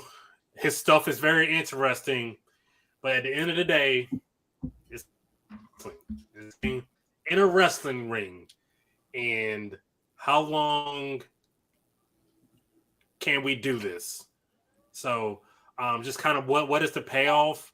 And then once we get to the payoff, then what's after the payoff? Like, is he just going to talk? And I mean, to that point, like, I don't know what it is because. Go ahead. Okay, we get a little static, but go ahead, bro. Okay, say it again. Good, Cruz. You're good. Go ahead, Bryce. Oh, yeah. I was just going to say to that point of like, everything has to. Yeah, I'm sorry. We got a little bit of a delay. I'm sorry. I just wanted to say for what you said, as far as like once you get to the payoff and then like what's next, that's kind of like we gotta wait and see and like see what Triple H's vision is, and because he has shown Triple H has shown he got a mind for this, like he's doing everything with a purpose. like everything that's happening with Theory. Well, you know, we definitely going to discuss that tomorrow on our show. But everything he's doing has like a purpose and a vision. So seeing like what's next. You're right about that, Brandon. Like I really want to know, you know, after we get this payoff, what is going to be next? Is it just more promos? Will it be, you know, another feud with somebody? Are we going to introduce these characters? How does all this fit? But yeah, go ahead. Go ahead, Hirsch. I'm gonna keep mine. Hirsch, go. I'm gonna keep mine short and sweet. 3 things. 1, I love Bray Wyatt and I hate him at the same time. Mostly because he took away JoJo. That's like, I'll never forgive him for that. Never forgive him for that. Took away JoJo. 2, like Bryce said, I listen kind of slow. So if you talking fast about nothing, and then I realize you ain't saying nothing, that makes me angry. What did you ain't what? You ain't say nothing important? Man, go ahead. Go ahead. And then 3, the fact that he's going up against LA Knight, in my opinion, it gives LA Knight something to do, but I don't even like calling bro LA Knight. Impact named him Eli Drake. I'm gonna call that man Eli Drake. So I'm never not gonna call him Eli Drake. And he was even in Impact, bro was mid. That's just me. That's just me. Listen, I'm not gonna go on a tangent because if I start talking about this, I go What you batshit. think, Tony? You don't want to know. What you think, Tony? Oh, no. We'll be until Thursday because I'm over this. I don't want to watch Murder, She Wrote. I'm not trying to decipher no clues. I'm not watching wrestling. No, man, it's the thing, man. I didn't mind the little logo come up, but now you got the logo upside down, moth, butterfly, Silence of the Lambs, eat this, taste this, Baba Bee. Hey, get the F up. Like, I don't Hello, care. Clarice. Yeah, hello, Clarice. I don't care. Like, yo, I don't got a problem with Bray Wyatt and he's a genius. He's a wrestling genius when it comes to the mind of rebuilding, making characters and rebuilding yourself and changing his gimmicks. Fine, I can do that too. I can be Tantalized in 1, 2.0, 3.3, triple T, whatever the case may be. The problem is this. I want to see you fight. I want to see you punch somebody in their mouth. Not somebody's teeth down their throat. It's called wrestling. Wrestling. It's not called promo. We don't do a promo battle, bro. All we got to do is go to Mania Club and go one-on-one. If we don't do promo battle, so I don't want to see this. Anybody in wrestling business should be able to cut a promo, okay? We know that Bray, you love, this is my thing. Let me say this real quick because this is my thing, okay? This is Bray. Ready? Week 1, when he gets back. Oh, yeah, buddy, I'm back. And yeah, I didn't know I was going back. And I love you, and you love me, and I love you, and you love me. I didn't deserve your love, but you love me. JoJo, where you at? JoJo here. I love you, JoJo. And you love me. And then the next week, oh, guys, I got interrupted by myself. I love you, and you love me, and because I didn't know if you're going to come. It's the same damn thing. Shut up. Now, I am a little excited to see, do it, Graves. Dummy, yeah. I'm excited that he's gonna do some LA Knight, whether he's in the clique, in the stable, in the Wyatt 6, 7, 8, 9, whatever the case is. If he's wrestling him, he's fighting him, he's gonna give him out to dinner, put some raisins and potato salad. I don't care what he's gonna do, but do something in the ring with this guy. And please stop with the I know you love me. You're back. Thank God, Bray. After a year and a half, you're back. Thank you. Now get in the ring and fight somebody, go for the title, don't go for the title, but knock somebody's teeth down their throat, choke Alexa Bliss out. I don't care what you do. Put her in a box, in a jack in a box, and ring up, bang, and she pops out. I don't care. Somebody do something. Somebody, please. His mama, Impact named him Eli Drake. We gonna call him Eli Drake. But you know what, though? I really feel like that's what you got out of what he said. Got it. I think most of wrestling, a lot of people get caught up and think wrestling really is about wrestling. Oh. Listen. When my dogs bark, that means something. Wait, Kira, is it a Big Bucks Bobby sighting? Let's see. Because if Big Bucks is here, Big Bucks just got a job. He might have some money. I'm getting rent live on the show. Is it Big Bucks? Is it Big Bucks? Oh, it's not. Play the Shane music.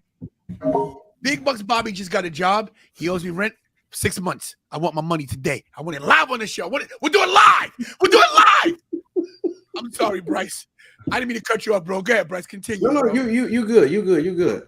So no, I was saying, I feel like a lot of wrestling, I think a lot of people get caught up and think wrestling really is like what happens in the ring. So much of wrestling really is about promos and getting you to believe and buy in and wanting to see what happens in the ring, right?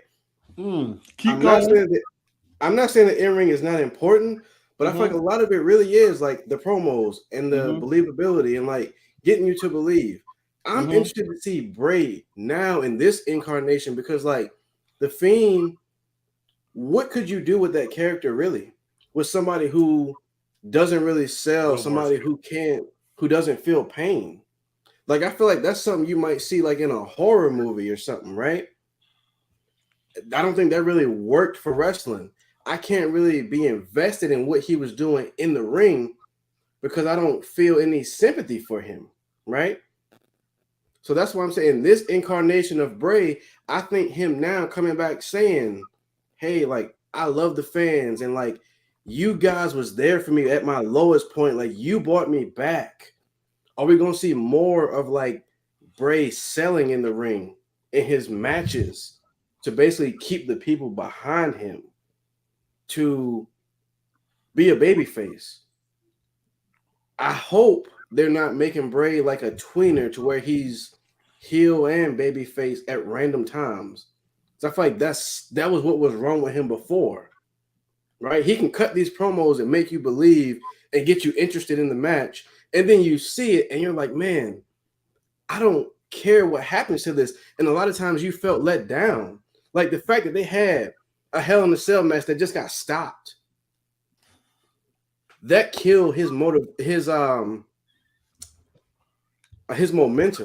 as a character.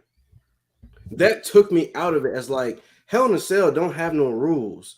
The fact that the referee just stopped that kind of match, that made me frustrated personally. But that's because of the character that he was at that time, right? Yeah. So that's what I'm saying. This incarnation, I want to see what can we buy into, what can we be invested in, and I'm thinking this now we're going to see more of Bray as the man that he is, and not really the Fiend character or like any of these characters.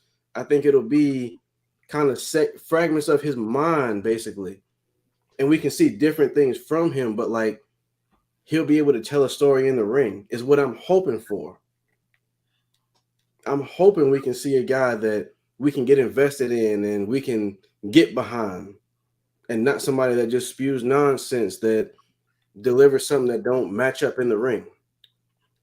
But yeah, that's my hopes for Bray, and I have no clue who he's going to work with on SmackDown going forward, but I'm at least excited for this first program.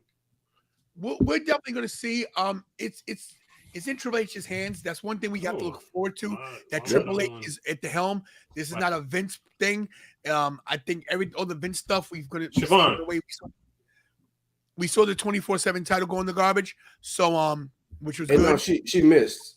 Don't do that. She didn't throw it in the trash. She missed. She had one job and missed the trash can. You know who don't miss?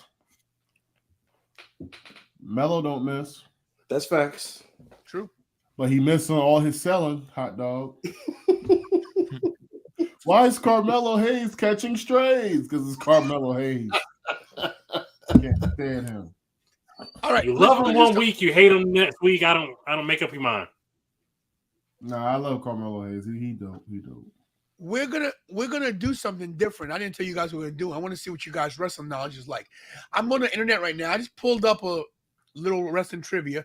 I'm gonna ask you guys some questions randomly, and they're gonna be easy to start off. I want to see what you guys can do. I'm gonna pick you randomly. Who does what? Doesn't matter who wins, who loses, because I got the answers in front of me. I probably know some of these, but let me see if I get it going because this one's too easy. It's crap. Hold on. Why are you doing that? Yo, Graves, I got a question for you. What's up, dude? Who's your favorite wrestler right now? Other than Tantalizing Tony. Favorite wrestler right now on WWE's end or just in general? Just in general. Just in general, probably I gotta go Roman. Roman, okay. So, hey, Tony, real quick, throw up that comment right there. Nelly Andrade. That's my producer right there, ladies and gentlemen. Okay, Nelly Andrade. Hold it down for me. I appreciate it. Just Bryce with the acknowledgement. Let's go. Just Bryce with the acknowledgement. All right. Here we go. Yes, wrestling trivia. That's what we're gonna do. So, who'd you say, Graves? Who'd you say your favorite is right now? Roman. Okay. In the chat, let us know what your favorite is too, guys. Go ahead, Bryce. Get your hand raised. Oh, the one. Oh, okay. I was acknowledging the tribal chief. I hear you, bro. All right, look, we're gonna show this. We're gonna do this really simple because this is easy. All right. So look, you answer whenever you want to, right? WWE Quiz 1. What does WWE stand for? I mean, World Wrestling Empire. Thank you. Whoa, that's definitely wrong. Everybody knows what WWE stands for. Right. Walk with Alliance. Right. Exactly. Who won the United Kingdom 2017 championship in Illinois? That's a thing? It's got to be Pete Dunne. It's got to be.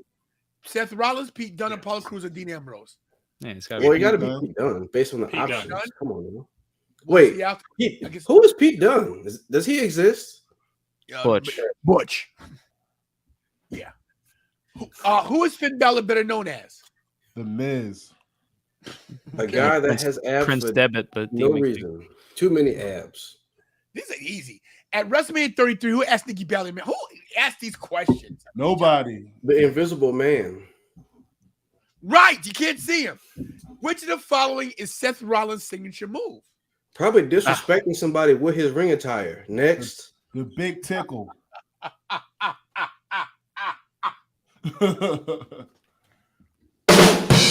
For all of you that don't know, at some point, Tantalized Tony is coming to North Carolina, and he's going to train me to be a wrestler. That was supposed to be hush hush. Look, I'm not. These questions are lame. Hold on, come on. These questions are lame. What a good wrestling question. Let's see. Whoa, what is that on those tabs?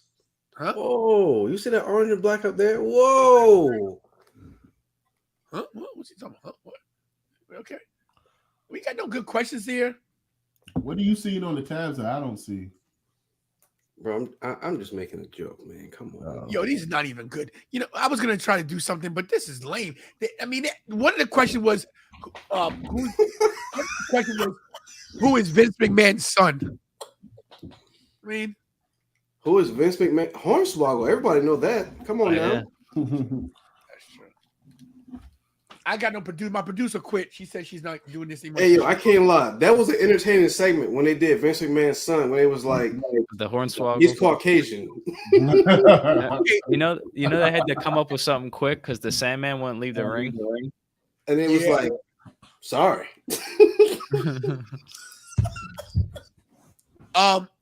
Look, here we go. Pitched as the greatest wrestling event of all time. What year did the first WrestleMania take place? And I would know because I was there. What year? Oh, 85. 85, 86, 88. 85. You agree 85, everybody? Yeah, 85. You are correct. Speaking of the man, happy birthday to the Macho Man Randy Savage, everybody. Let's hear. Hey, Bryce, let's hear your oh yeah. Oh yeah. Big Hirsch. Bryce just sounded like he dropped the mustard, but that's facts. Oh yeah, it's the Tantalizing Tony show with the KOD squad. We got little Corey Graves Jr. We're about to make a mean hamburger. Graves. Oh yeah. Good job. De La Cruz. Oh yeah. Richie, my shades are in the car. But guys, if I'm gonna do Macho Man, me, I'm a ham. I gotta do it right. So just hold on one second, guys. Let me just make sure I got everything. Oh, sorry, guys. Let me do that to you guys. Yo, De La Cruz, what was that? What was that? Like that was pretty bad. Oh yeah, like bro, what are you Me? doing? Oh, Nah, Dela Cruz. Oh, Once I'm again, here to get your self-esteem up. So go ahead. once again, happy birthday to the Macho Man. Let me do it real quick. The Tower of Power, too sweet to be sour. The KOD show, Big Hirsch, yeah. De La Cruz, dig it. Yeah, just Bryce, just doing his Brycey thing, yeah. And of course, Justin Timberlake's little brother, Anthony Grace Pond. Ooh, yeah, yeah. I've been thinking. I've been thinking. KOD show, like the cream, always rises to the top. Oh yeah, Yo, Tony, producer, dig it. Yo, that closed my eyes. You know what that sound like? That sound like Black Machismo. Ooh, let me tell you one thing about that guy. One day at WrestleCade last year, he tried to do a macho off. 5 guys judged. Guess what? I beat Black Machismo. Yeah, they said my macho was better than his. Oh yeah, because I'm the tantalizing one and he's not. Dig it. Wow. True story. That's huge. Shout out to you, Tony. He's gonna be in town on the 27th as well. So I'm gonna try to do a macho off with him and see if I can beat him as well. Get him. Randy Savage taunted opponents with some of the greatest promos of the 80s. But not even the toughest wrestlers want to get between him and his witch manager. Come on. Jimmy Hart. It's Elizabeth. Jesus Christ. All right, here we go. Here's a good one. One of the wildest men in the business, Bruiser Brody, had a famous feud with Abdullah the Butcher, where both wrestlers became known for their use of what? Blading. yep. Blading. Blading is right. Bleeding. I'm gonna say John scissoring. Moxley. Before Bret Hart started as a singles competitor in the 90s, he was part of the Hart Foundation with which wrestler? Come on. Jim Neidhart. Jeez, what is happening Oh, hey, y'all know what I want to say right now, right? here? No. Go ahead. I'm not gonna say, but you know what I want to say, right? I do not. No, just say it. Say it. Come on, bro. I don't want to say. Just say it. No, Right, listen. Tony said what was off limits? Nothing. Just about. Go. You laughing because you know what I want to say. I don't. He did. Huh? He did. All right, keep going. What else we got with the questions? Last question. I don't want to say it, but you said say it, so I ain't want to say it. Come on. Last question. Do you know the name of the major promotion out of Texas in the 1980s that was owned by Fritz von Erich? World class. Yeah. World class. Pretty simple. I've been doing it in matches in '86. World class. It was a dirty little arena, but it had some great matches, man. That's where Stone Cold got his start. It is. No, good job. Good job. Also, the Dingo Warrior got his start there, and also known as Ultimate Warrior. World class. Oh, true story. WCCW. All right. So look, we still got a little time. So let me ask you guys this, right? Yes, sir. If you guys could fantasy book anything for WrestleMania, any match, it could be a past, present, together. It doesn't matter what the era is, right? I want to know what your main event for this year's WrestleMania would be. And let's go with Graves first. You got no time to think. Boom, right away off the cuff. Let's go. AJ and Sean. Ooh. Wow. Now, Hirsch, AJ and Sean, who wins the match? And why? Oh, okay. So I like these like type moments. I'm gonna go with Shawn Michaels. AJ Styles goes for phenomenal forearm, actually hits the phenomenal forearm. Shawn Michaels kicks out. He kicks out of the phenomenal forearm. So AJ then goes to camera side corner, far right side. He tries to go for sets him up. It's kind of like a retirement match. Sets him up for a super kick. He tunes the band. He goes for it, right? He misses. Shawn Michaels catches him, hits him with a Styles Clash, and then AJ kicks out of the Styles Clash, of course. They get up. Shawn Michaels, puts him back down, maybe with like a DDT. Goes for an elbow drop. AJ, he misses. AJ gets up. Tries to hit him with a Styles Clash. Twist, dip, flip, super kick into the falls on him. And that's the match. Okay. What's up, Miguel? How you doing, brother? Miguel De Jesus. What's up, my brother? All right. Bryce, Shawn versus AJ. Who wins and why? Man, I would go Shawn Michaels, but my finish would be a lot different. My finishing sequence would basically be AJ hits the Styles Clash. Shawn kicks out at like 2.9 seconds. Shawn makes his comeback. AJ kind of cuts him off. When he goes for the phenomenal forearm, that's right into Sweet Chin Music for the finish. Similar to what happened with Shelton Benjamin, that great match they had on Raw.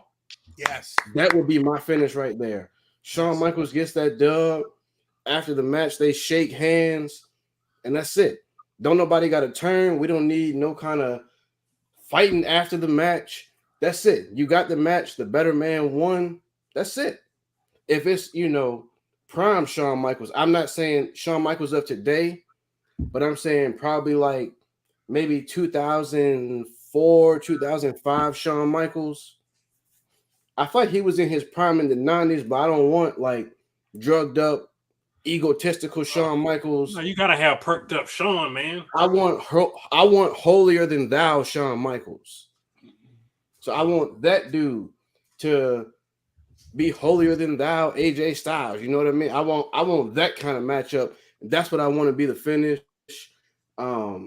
Just so that basically, man, we can get this match out the way. It's a dream match. I fight the right man will win that match. And I thought that would be a great finish. Because like I said, I love the finish of that Shelton Benjamin match. He tried to hit something off the top rope.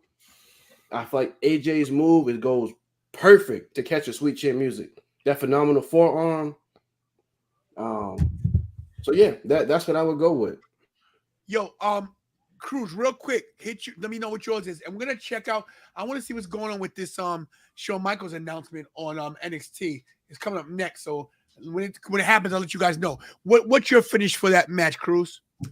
Basically, Bryce took it because the phenomenal forearm leads to a perfect Sweet Chin Music, Shelton Benjamin style. So that's my finish too.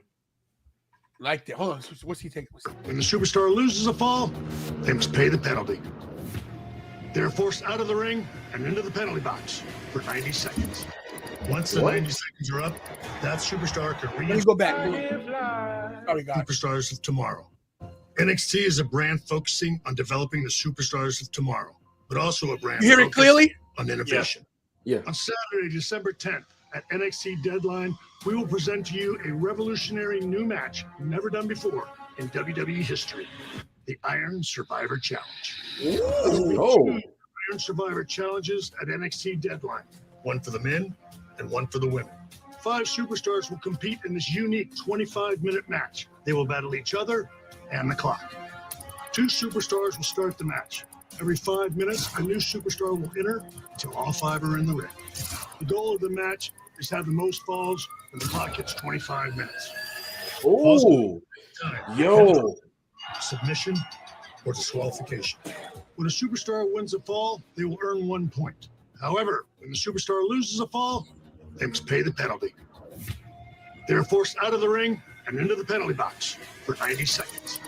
Once the 90 seconds are up, that superstar can re-enter the match. The superstar who has scored the most falls when the clock hits 25 minutes will be named the Iron Survivor and become the #1 contender of the NXT Championship. Wow. Competing in this one-of-a-kind, first-time ever match will be announced in the coming weeks. Thank you, and we'll see you Saturday, December 10th at NXT Deadline. Let's go! Wow. Yo, wow. This already I need getting a me college shade degree to understand that. The hardcore title match from, I think it was WrestleMania 2000. I know in that match, obviously, they changed the belt every time somebody got a pinfall, but like there was a time limit. You had to have the belt at the end. This give me, oh man, I can't wait to see this. 25 minutes, right? You start off with 2 people. Every 5 minutes, somebody comes in. You can score a lot of falls in that 5 minutes. So basically, once you hit 15 minutes, that's when the match really starts. And at that point, we only got 10 minutes left. Not to mention, you could pin somebody and then get pinned and lose your point. Yeah. Like, So, like you, to me, that's crazy. that's This is, crazy. oh my God, I can't wait to see this. Shout out to Connecting People to Wrestling for hitting that, telling me that was up because I got to rewind it. Thank you so much, Connected. That's why he connects me with the wrestling because right there he connected us to NXT, which connected these people through wrestling. I'm hyped for this. Deadline December 10th on Peacock. Let's go. Where is it? Is it in Florida? Is it in Full Sail? Because Tantalized and Tony been everywhere except Full Sail. Yo, I love this. I Somebody love the call fact they Mario. can find a new match concept in 2022. Hey, no cap. I just text my man. No cap. Call DeMario. Say Tantalized and Tony's in on this one. I need to get there for this one. Hey, no cap. No cap. I literally just text that man. I will run it up for that one. This is something different. I got something special coming up, and I think it would be a great gift to myself. I definitely, if I could, I would go to this one. Bro, that's crazy. Just the sound of it was great. Yes. Wow. When you guys get a chance, rewind it, check it out. Yeah, I'm gonna have to go back and watch that again because let's take care of some business. We got a $2 super sticker from the lovely Grandma Daisy. Thank you, Grandma Daisy. Every time you send a super chat or a super sticker, you get a video, and we're gonna show you how we do it, guys. So look, here we go. We got one right here. Let's go. You know what? Since we talk about my dude, The Rock, today, we're doing like this. Here you go, Grandma Daisy. This is for you.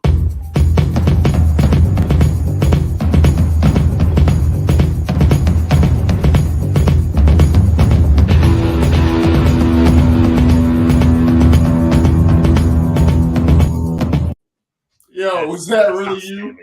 That was me, bro. That was amazing. That was amazing. And as always, thank you. And when you get a super chat, of course, you got to, you know. Hey, I'm Mikey. Big super chat, baby.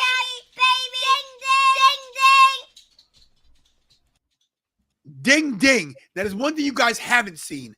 Every time we get a super chat, we have a super chat song. Kira doesn't want to sing tonight, but she's going to do it anyway because she's a professional, and I had to pay her extra $5 for this. So here we go.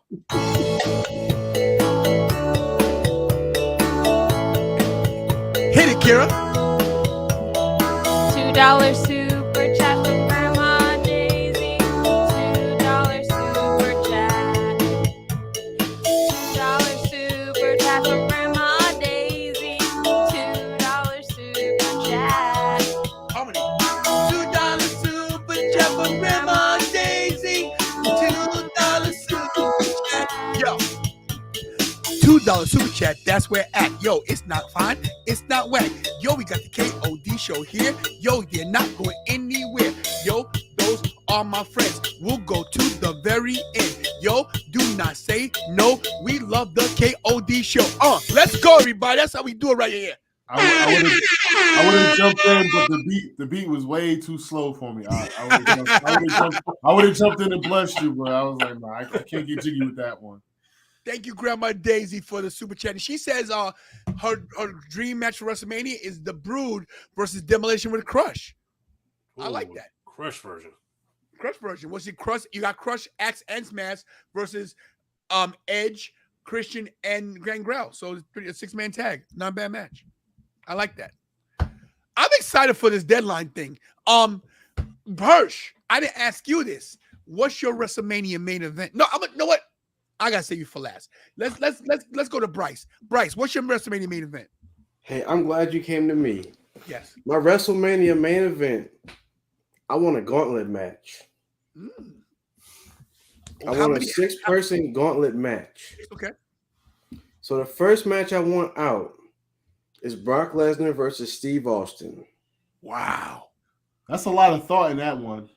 Wow. Because we didn't get this match because remember, Steve Austin walked out. He walked. Rightfully, because the creative behind it sucked. They want to put it on a Raw. What a dummy. Exactly. So you get that match. You get the Brock Lesnar match, the typical, big moves kind of match. It'll be a quick match. You could take probably like 97, 98 Austin against probably 2000 and maybe 13 or 14 Brock, like whenever he came back on that first run. With that, I would have Steve Austin win that match. Then after that, I would have The Rock. Jeez, Then you can have that Steve Austin and Rock match. You get a little bit of that. Steve Austin and Rock 4. Then after that match is over, I would have The Rock go over in that one. Wow. To then I would have Roman to mix in somebody from today. Ooh. For the main event that people have been talking about for the last probably 2 or 3 years, you can see it right here. And this only match 3 of the gauntlet. Wow. In that gauntlet, right? You got Roman and you got Rock. I would have Roman go over in this. So if you notice, all the fresh guys is coming out winning. Then this is where I would have Cody come out to get that Cody and Roman match. I would have Cody win this. Then you only got 2 matches left, right? Then I want to see Cody versus probably like 2002 Triple H at his height of burying people. And I want to see Cody get that dub. Then to top it off, in the 6th spot, the spot everybody will want, I want to see Cody versus CM Punk in the main event. So that way Punk got that main event. We got a matchup in the main event scene that I don't remember seeing. And that's what I want to see. Cody versus CM Punk. The bill, I think the bill between those 6 individuals, the mic work, I feel like that by itself would sell a couple of million pay-per-views. And people don't even use pay-per-view no more. People say, I'm going to forget paying $5 for Peacock. People might even get premium Peacock and pay $10. Or hell, they might even pay $70 and get pay-per-view. But just the mic work alone from those 6 individuals, you're going to sell a bunch of pay-per-views. And in that main event, I want to see Cody take that. That way he could beat 3 people, come in the middle of that, beat 3 people, and then establish himself and go on a good run after that. That way he is next. So that's what I want to see. And guys, I apologize. I got a rainstorm here, so I don't know what's gonna happen. But I'm gonna just in case I'm in on my phone in case something happens. My apologies. It is pouring out here. Yeah.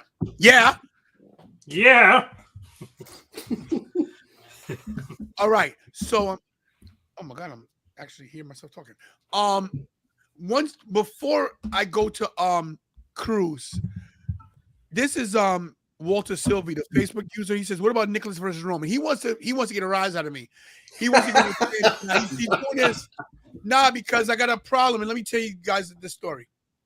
Back in WrestleMania 34, Braun Strowman didn't have an opponent against Sheamus and Cesaro, and they picked this little kid, right? Braun Strowman literally walked right past me. Like I was next to this kid, like 2 feet away. I could have been the tag team partner. Now, of course, I know it was booked that way. The kid was the son of some referee, but he knows, Walter Sylvie knows I hate that moment with that freaking little kid, bro. Why you gotta come on my show and mess with the KOD show, bro? Why? Why you want to take me there? Walter, we were cool after that. We went to the show in Philly together. You got on the plane. I picked you from the airport, you little son of a bitch. Why did you have to do this? Really? I love you, my friend, but you acting stupid now with this freaking Nicholas crap, man. Shut up about Nicholas. If I see Nicholas, I'm going to beat him like he stole something. Stop with the Nicholas crap. I don't care. He should never been tag team champion. Hope he dropped out of high school.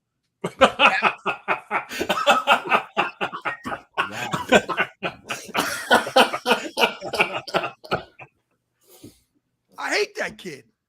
I really do. And I don't curse as much as I used to in church. God doesn't want me cursing. Stop. We're all a work in progress. It's fine. It's cool. I apologize. You might watch it on Facebook. That works with me. I'm sorry. But guess what? That kid should go away. Hope he's homeless. I said it. I don't care. I'll go to his house, eat a bowl of cereal at his table, and kick his dog in the mouth. I don't care. Not pour the Seth Rollins with Edge. Yeah. You know what I do to kids and dogs, Tony? Yeah, well, listen, I don't Shout want out to I don't want to get canceled. big ups to Gianni. Big ups to Gianni. Yeah, the kid. Cruz, what's your main event? I don't know if this is a WrestleMania main event, but it's a dream match. Daniel Bryan versus Shawn Michaels. That's a main event anywhere in the building. That's a main event. Who wins? Daniel Bryan, about 25 minutes. Yeah, I think it goes a little longer, but I think that the student must surpass the teacher. Yes. Mm-hmm. Look, right now on NXT, I don't know what you guys are watching, but this is the last woman standing match, and it's for the title. It's Alba Fire versus Mandy Rose. We can still talk about this, but I'm gonna keep you guys updated what's going on with these two. So look, let me give you my main event real quick because this means a lot to me. This might not be everybody's main event, but it's my main event. My main event is Hulk Hogan against the black community. Tony for the win.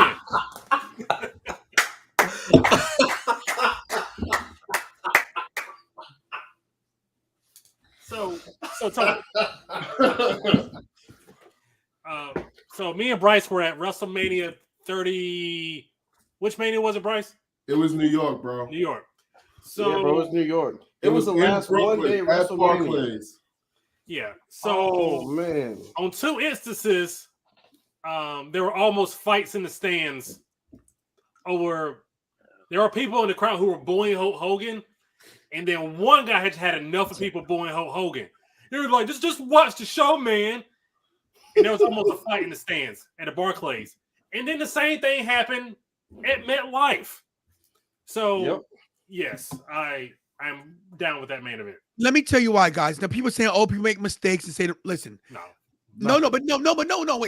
Listen, let's be honest." And this. We talk about stuff on this channel, so let's keep it real. We've all said things racist. All of us. We have. All of us. Whether we intended to or not. Right. That's number one. Now, everybody deserves a second, third, fourth chance. They do. It's true. But my thing with Hulk Hogan is this, and I'm telling you this this is a true story. I'm not making this up.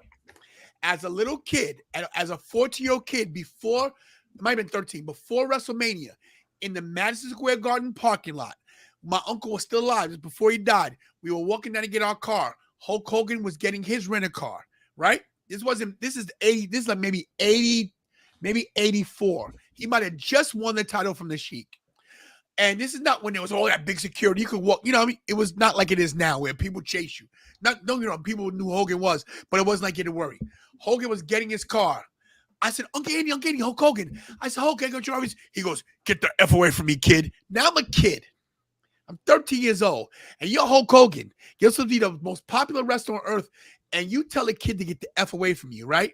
Now, in hindsight, I look back at that moment. Was it because I was black?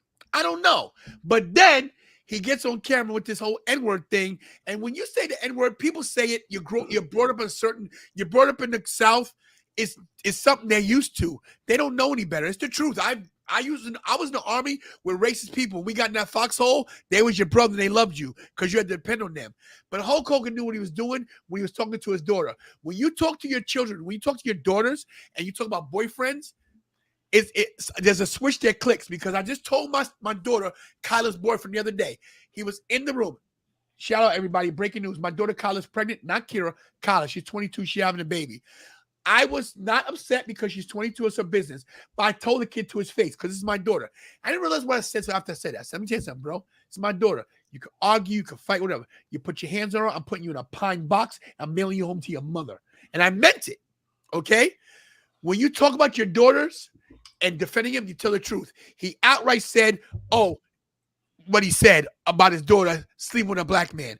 That was calculated. I will never forgive Hulk Hogan. My dream is to do this, whether my channel has 5,000 or 50,000, is to go to Hogan's beat shop and get him on camera to apologize. I want you to apologize for what you said, because he never apologized. He did his little penance. He never said, I'm sorry for what I said. And I want him to say it to my face. Tony, so I got a problem with Hogan. Tony, I have a question for you. Yes, sir.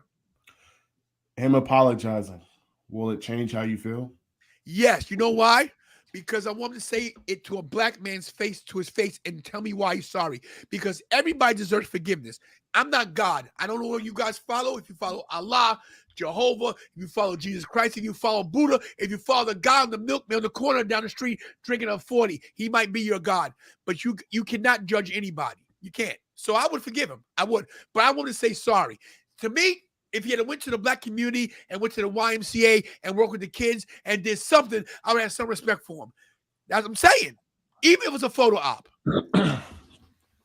Just saying. My opinion on that one is I don't think I don't see it. In my line of work, I see people for who they when people give you that clear glimpse of who they are, you have to see it, you have to accept you don't have to accept it, but you have to deal with it. Right. But I always think that somebody can be better. Because I know 20 years ago, I wasn't the guy I am today. And I know that when you learn and you learn from other people, you talk, you can evolve and you can get better. I think we all can be better. It's just, I believe it because I know I'm a better person than I was yesterday, and I try to be. I make a lot of mistakes. I say a lot of dumb shit. I say a lot of dumb stuff all the time. Me too. You can always be better, and everybody deserves forgiveness. Is he a moron? Yes. Is he a racist? Probably, but I think nobody ever smacked him in the face and told him why you shouldn't be. And I think, I'm just saying. All right, so I'm gonna give you a quick story. Real Graves, story. Graves. Hey, Graves, don't mute yourself. You can talk, bro. You're a young white man. You can speak your piece, bro. This is not a because I don't want people to think we're beating on Graves because Graves is a young kid, and I respect Graves very much as a broadcaster. Graves, so you guys know, he does a radio show out of his college. The guy has the chops. This guy here, he's going far in the business. So I don't want people to think, oh my God, the white kid's in here and everybody's beating up on him. What's going on here? No, not nothing like that. I just wanted to. I don't want the spotlight to be on me. I want the spotlight. This is the KOD show. It's the KOD show, but also it's the Tantalized Tony show, which means it's the Anthony Grace pod. We all linked. My point is that I want people. You can tell your opinion, and you have to be 19 years old. You're very smart for your years. So if you don't want to say that, that's fine. I just want people to know because my God, Tony's dominating the conversation. You're damn right I'm dominating the conversation. The name of the show is Tantalizing Tony. Damn you. I mean, a lot of the guys, like we've seen a lot of claims. I mean, Teddy Long said Ric Flair used the N-word. Ultimate Warrior is documented basically his teach because he tried to run as a Republican. He said a lot of stuff in his political campaign. So there was definitely a lot of people in the business that, I do agree with you though that everybody deserves forgiveness, but there's a lot of things that should not have been said. I agree, and that's in life in general. And Hirsch, Hirsch doesn't tell his business, but I know Hirsch's line of work, so I know where Hirsch is coming from because I used to do what Hirsch does. We didn't have that. What Hirsch does, I used to do back in the day, and I got out because I wasn't man enough. So real talk. You're a different kind of cat. So finish what you're saying, Hirsch. Oh, thank you for that. I appreciate that. But I will say this. I think it was like 2016 or something like that. I went to a wrestling event here in Raleigh, North Carolina, and I saw this gentleman I used to go to school with. Now I won't get into complete details about what I used to tease him about or make fun of him about, but I used to make fun of him every day, every single day, and it was at the point where I didn't care that I was hurting this person's feelings with the things that I was saying. So when I saw him and I had my son with me, I had my oldest son with me, and I went up to him and I apologized to him because I told him, I said, when we were growing up, I gave you a hard time. I constantly bugged you and said things to you, and I didn't need to do that. And I apologized to him because I sincerely meant it, because as a father, I don't want someone to do that to my son. And I was able to admit that I was wrong. See, my thing with Hulk Hogan is he's had the platform, he's had the chances to say that he is sorry and to just be a better person. So when I apologized, I did it because I did it from a point of view where, as a man that has a son, I don't want my son to go through the things I went through. I don't want my son to do the things that I did. So I had to, while educating my son, I had to educate myself. And this man could have told me to, you know, buzz off, go somewhere, this and the third. However, he chose to embrace me, and he thanked me. And he said that apology outweighed all of the times I would bother him, because he said he knew it was a sincere apology. And that's all you need is sincerity, bro. You got to be sincere when you apologize, and you got to say it from the heart, and you got to mean it. Yeah, and like that's my thing. Like I feel like Hogan would not mean it, because if he's had every day since that day to come out and apologize and just be a better person. You have to want to be a better person. That's the thing with a lot of people. A lot of people are content with staying who they are. The only thing I'm content about is not dying. Like I just ain't trying to die. Everything else I can improve on and be better at. I got you. I could be a better husband. I could be a better father. I can't be a better promo person because I am the promo god. But you know what I'm saying? You are the promo god. You know I had to throw a little fire in there. You are the promo god. And let me tell you, you know, my arms aren't too short to box with God, just for the record. We will talk about that later date. You ain't 2 hours to send a shot, boy. You better go ahead. Listen, the bar been open. The bar's been open, baby. You could have threw a shot all night, baby. It's not about that right now, because I don't want to take away from your show, because the worst thing I could do is bury your first down on the Tantalized Tony show. And I don't want to do it to you, bro. I love you, but you know, we got that rivalry. We've never had a rematch. You know what's crazy, baby? It's a good thing I drive with a shovel in my car, baby. Hot dog. And you still owe me one, because I got you pretty good when I did that promo in front of them school buses. Oh, you did? You got me. Listen, I'm not mad at you about that, bro. You got me. Listen, but see, it's not the battle that's won. It's when you win the war. And battles could last for years and years and years. Who's going to be the last man standing? Speaking of last man standing, right now, this last woman standing match right here with Alba Fire. See how that segue? That's why I'm a professional. And Mandy Rose, NXT Women's Champion, is fire right now. Right now, they're in the stands beating the living crap out of each other. Alba Fire oh my gosh, what's she gonna do? Wait, she going for a suplex from the barricade. Wait, she's trying to lift her up. She can't get her. Oh, she threw her back. She wouldn't sell it. Mandy would go. She is I know we was talking about Hulk Hogan and we kind of off that, but I'm just gonna say this: if Alba Fire really was meant to be champion, she would have been champion already. I agree. And you can't take the belt off Mandy Rose because nobody else is ready to take the belt from Mandy Rose until she's ready to go get married. Then somebody else can get it. And she's too popular right now. And I want to talk about Syndro right now. Syndro says, I know someone took you both out. Listen, that was a technicality. I don't want to hear about this. Who said that? That's Syndro. Percy. Talking about Percy. I know someone who took you both out. Cindy, go ahead.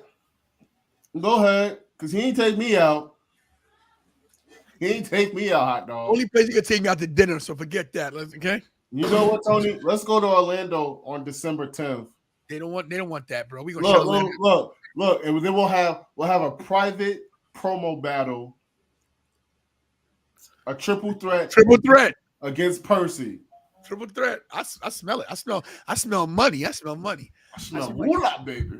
Let me ask De La Cruz and Bryce a question about hers, because. So when you guys are in your thing together, right? When you guys are doing your show, and he goes off into his tangents, how do you guys secretly text each other and ask, "Hey, bro, it's time to cut the show"? They do. Look, they do it all the time. I literally have done that tonight. All the time. Yeah, like you just let him cook because he is who he is, and then I'll throw a couple smart comments out there. Bryce is just like, we just let him cook because he's Hirsch.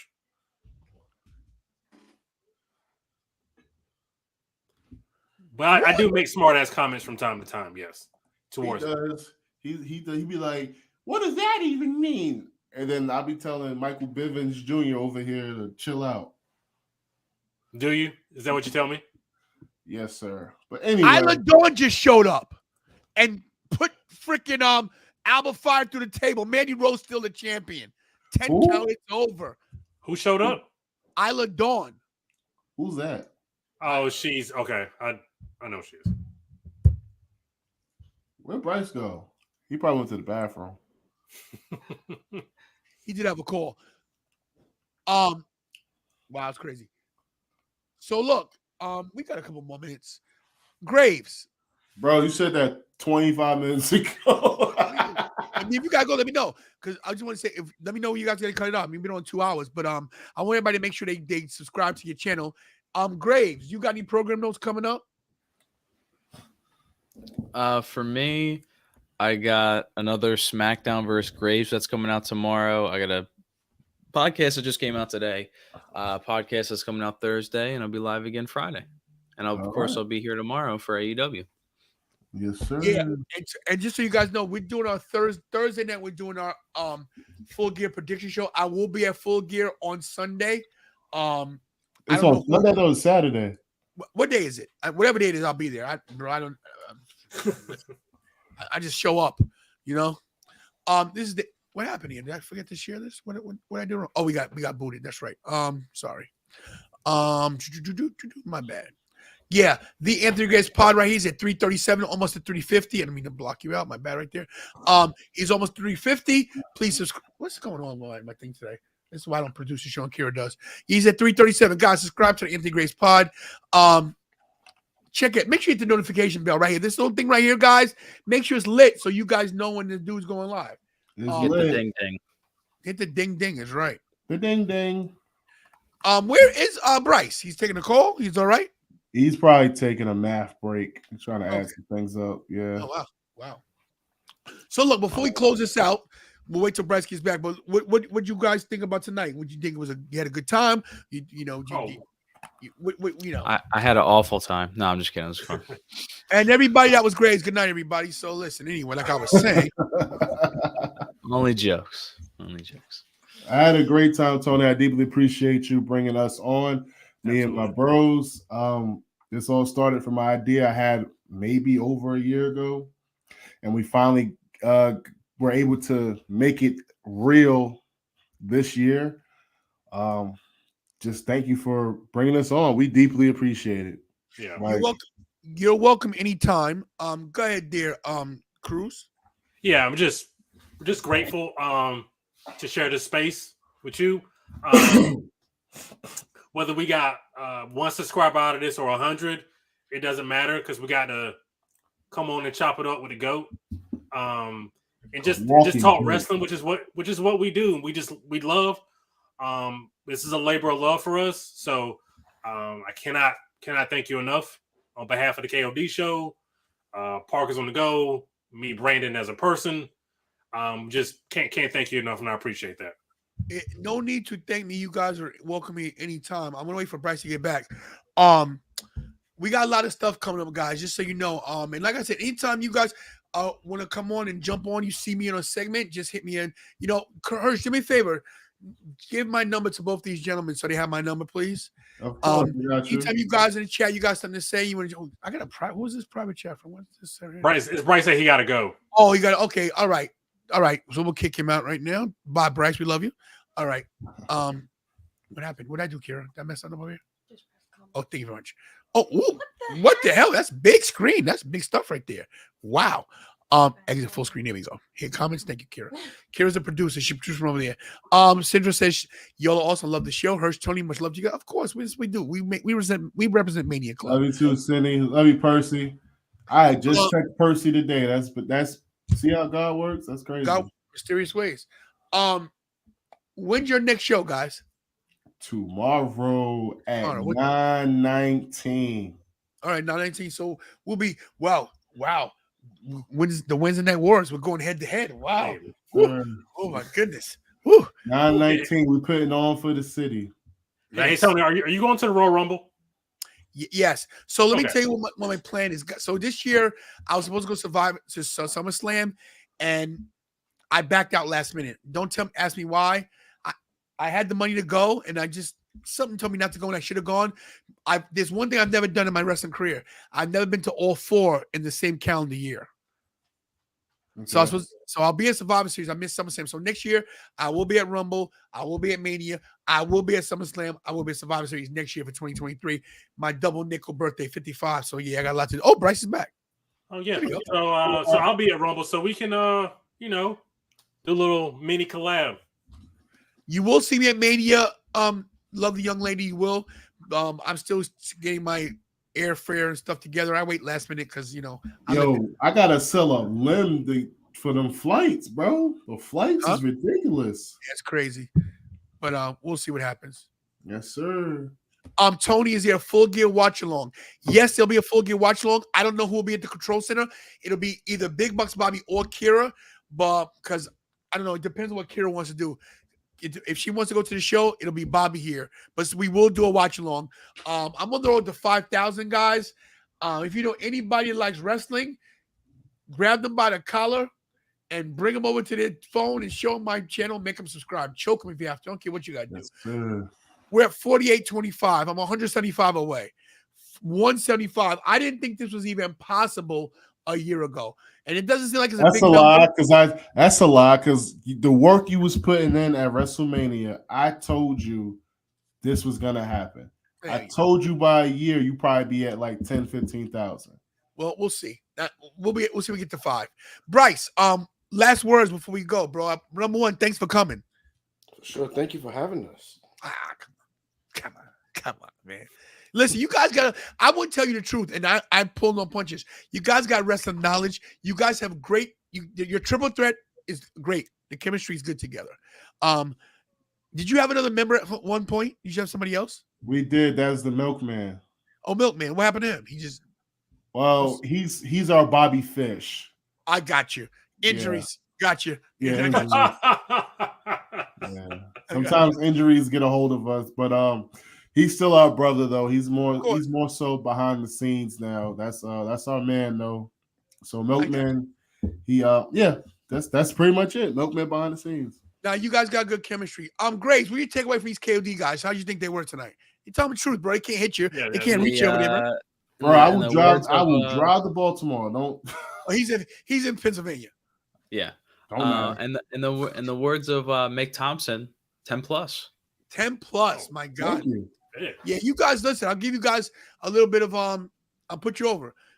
If I thought you guys weren't good at all, I would tell. I'm like, But I like you have different, very very different personalities. Like they're all like Hirsch is there, Cruz is there, and Bryce is there, and I love it because you find a way to bring it all together. Like it's like that. What's that thing in geometry where you got to get the thing to the one point? What's it called? What?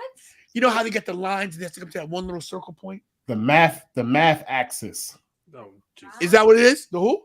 No. Graph, the line segment, the ray, the number line. Whatever it is that it's called the decimal. Whatever it is, that little thing in the middle where ding. The vortex, the vortex. The vortex. Yo, look at just Bryce. He like, did this man just say the decimal? Hey, hey, Percy, real quick. I love you, bro.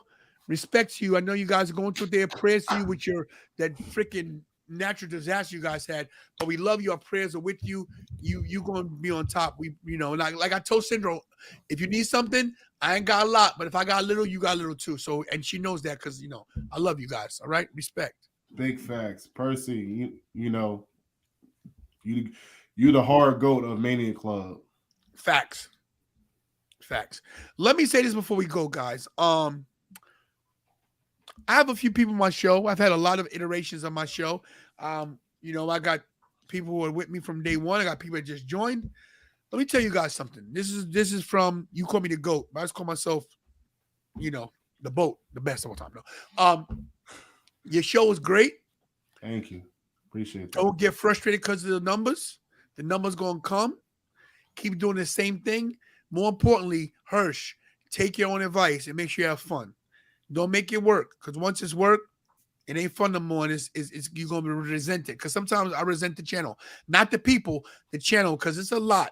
Because sometimes I don't get to enjoy it. And let me tell you, this past weekend, and this is how I plug myself. This past weekend, when I had my interview with Matthew Raywalt, and Shaw Guerrero. Yeah.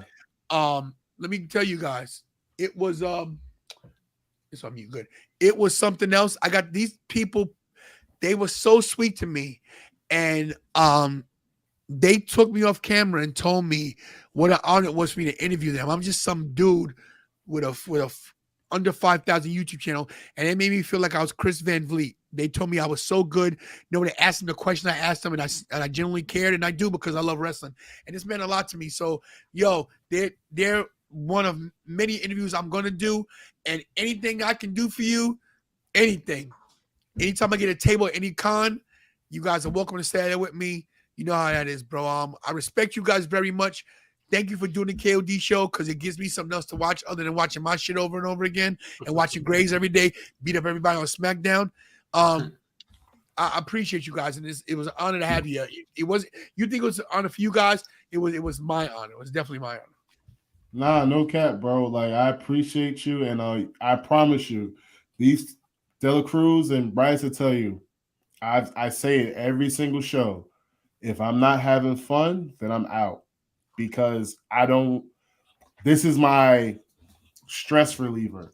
Right. I come here, I talk wrestling with two people I care about, and it's one of those things where it's just supposed to be fun. It's not supposed to be work. It's not supposed to be tiring. Like, I'll be tired from the day. But then it's like when Dela Cruz says it's go time, my energy comes back because I love this. I love just chilling, talking about wrestling. Like when I was with just Bryce at that indie show, I was tired from the week before, but somehow I had all the energy in the world, and I was good money. Bryce sleep. Look at him, he tired. But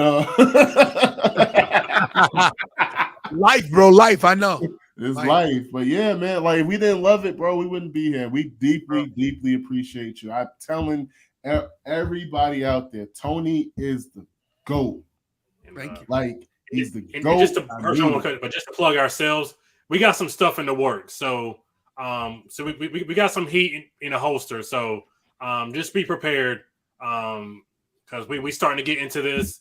We got the ladies behind us. So we're about to do this thing. Listen, guys, anything that they're going to do, you guys will know about it because I'm going to tell you guys. And we're going to support their channels. Just like we support Blackwell. This is Anthony Blackwell channel. He's at 241. Support him and subscribe to Anthony Blackwell. I'm also going to put his thing up. Ravager Richie does his show on Facebook. You guys know his name. Hold on a second.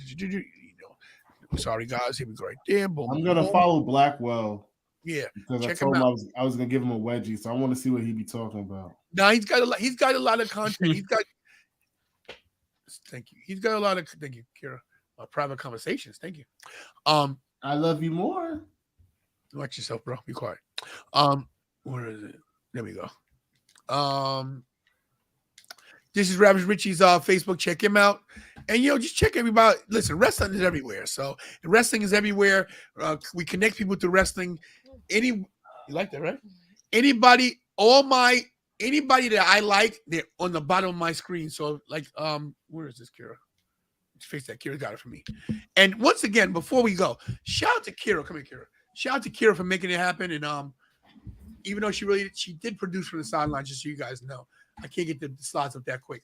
If you look at my channel at the bottom, these are people I follow: local pro wrestling, wrestling days.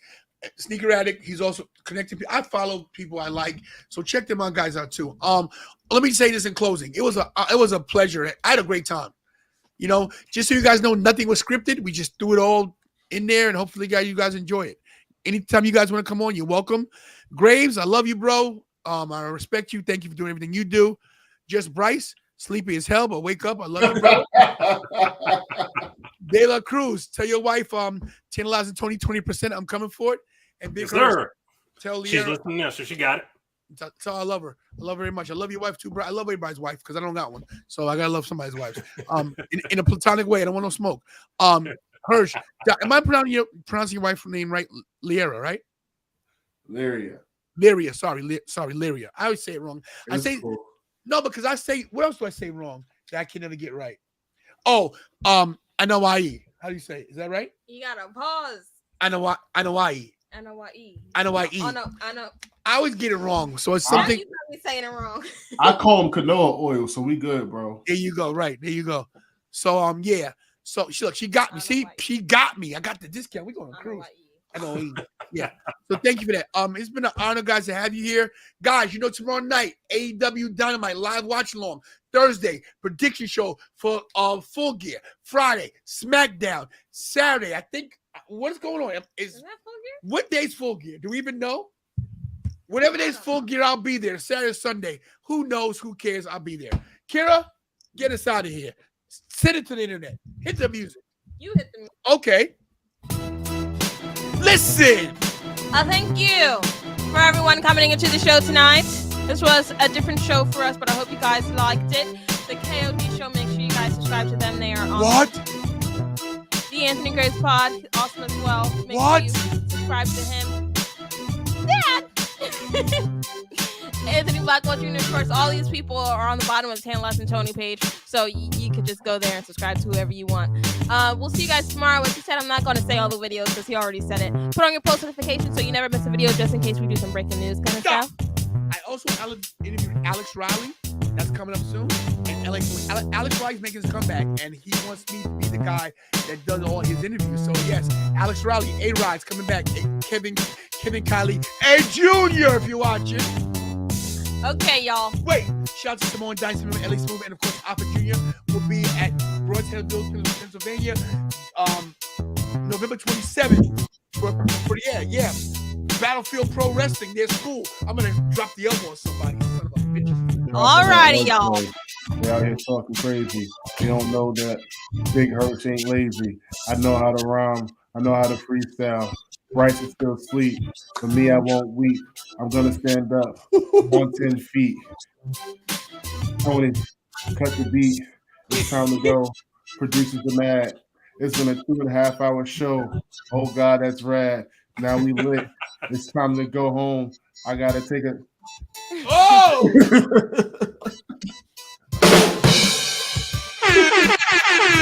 And with that being said, hug your family members because you're not promised tomorrow.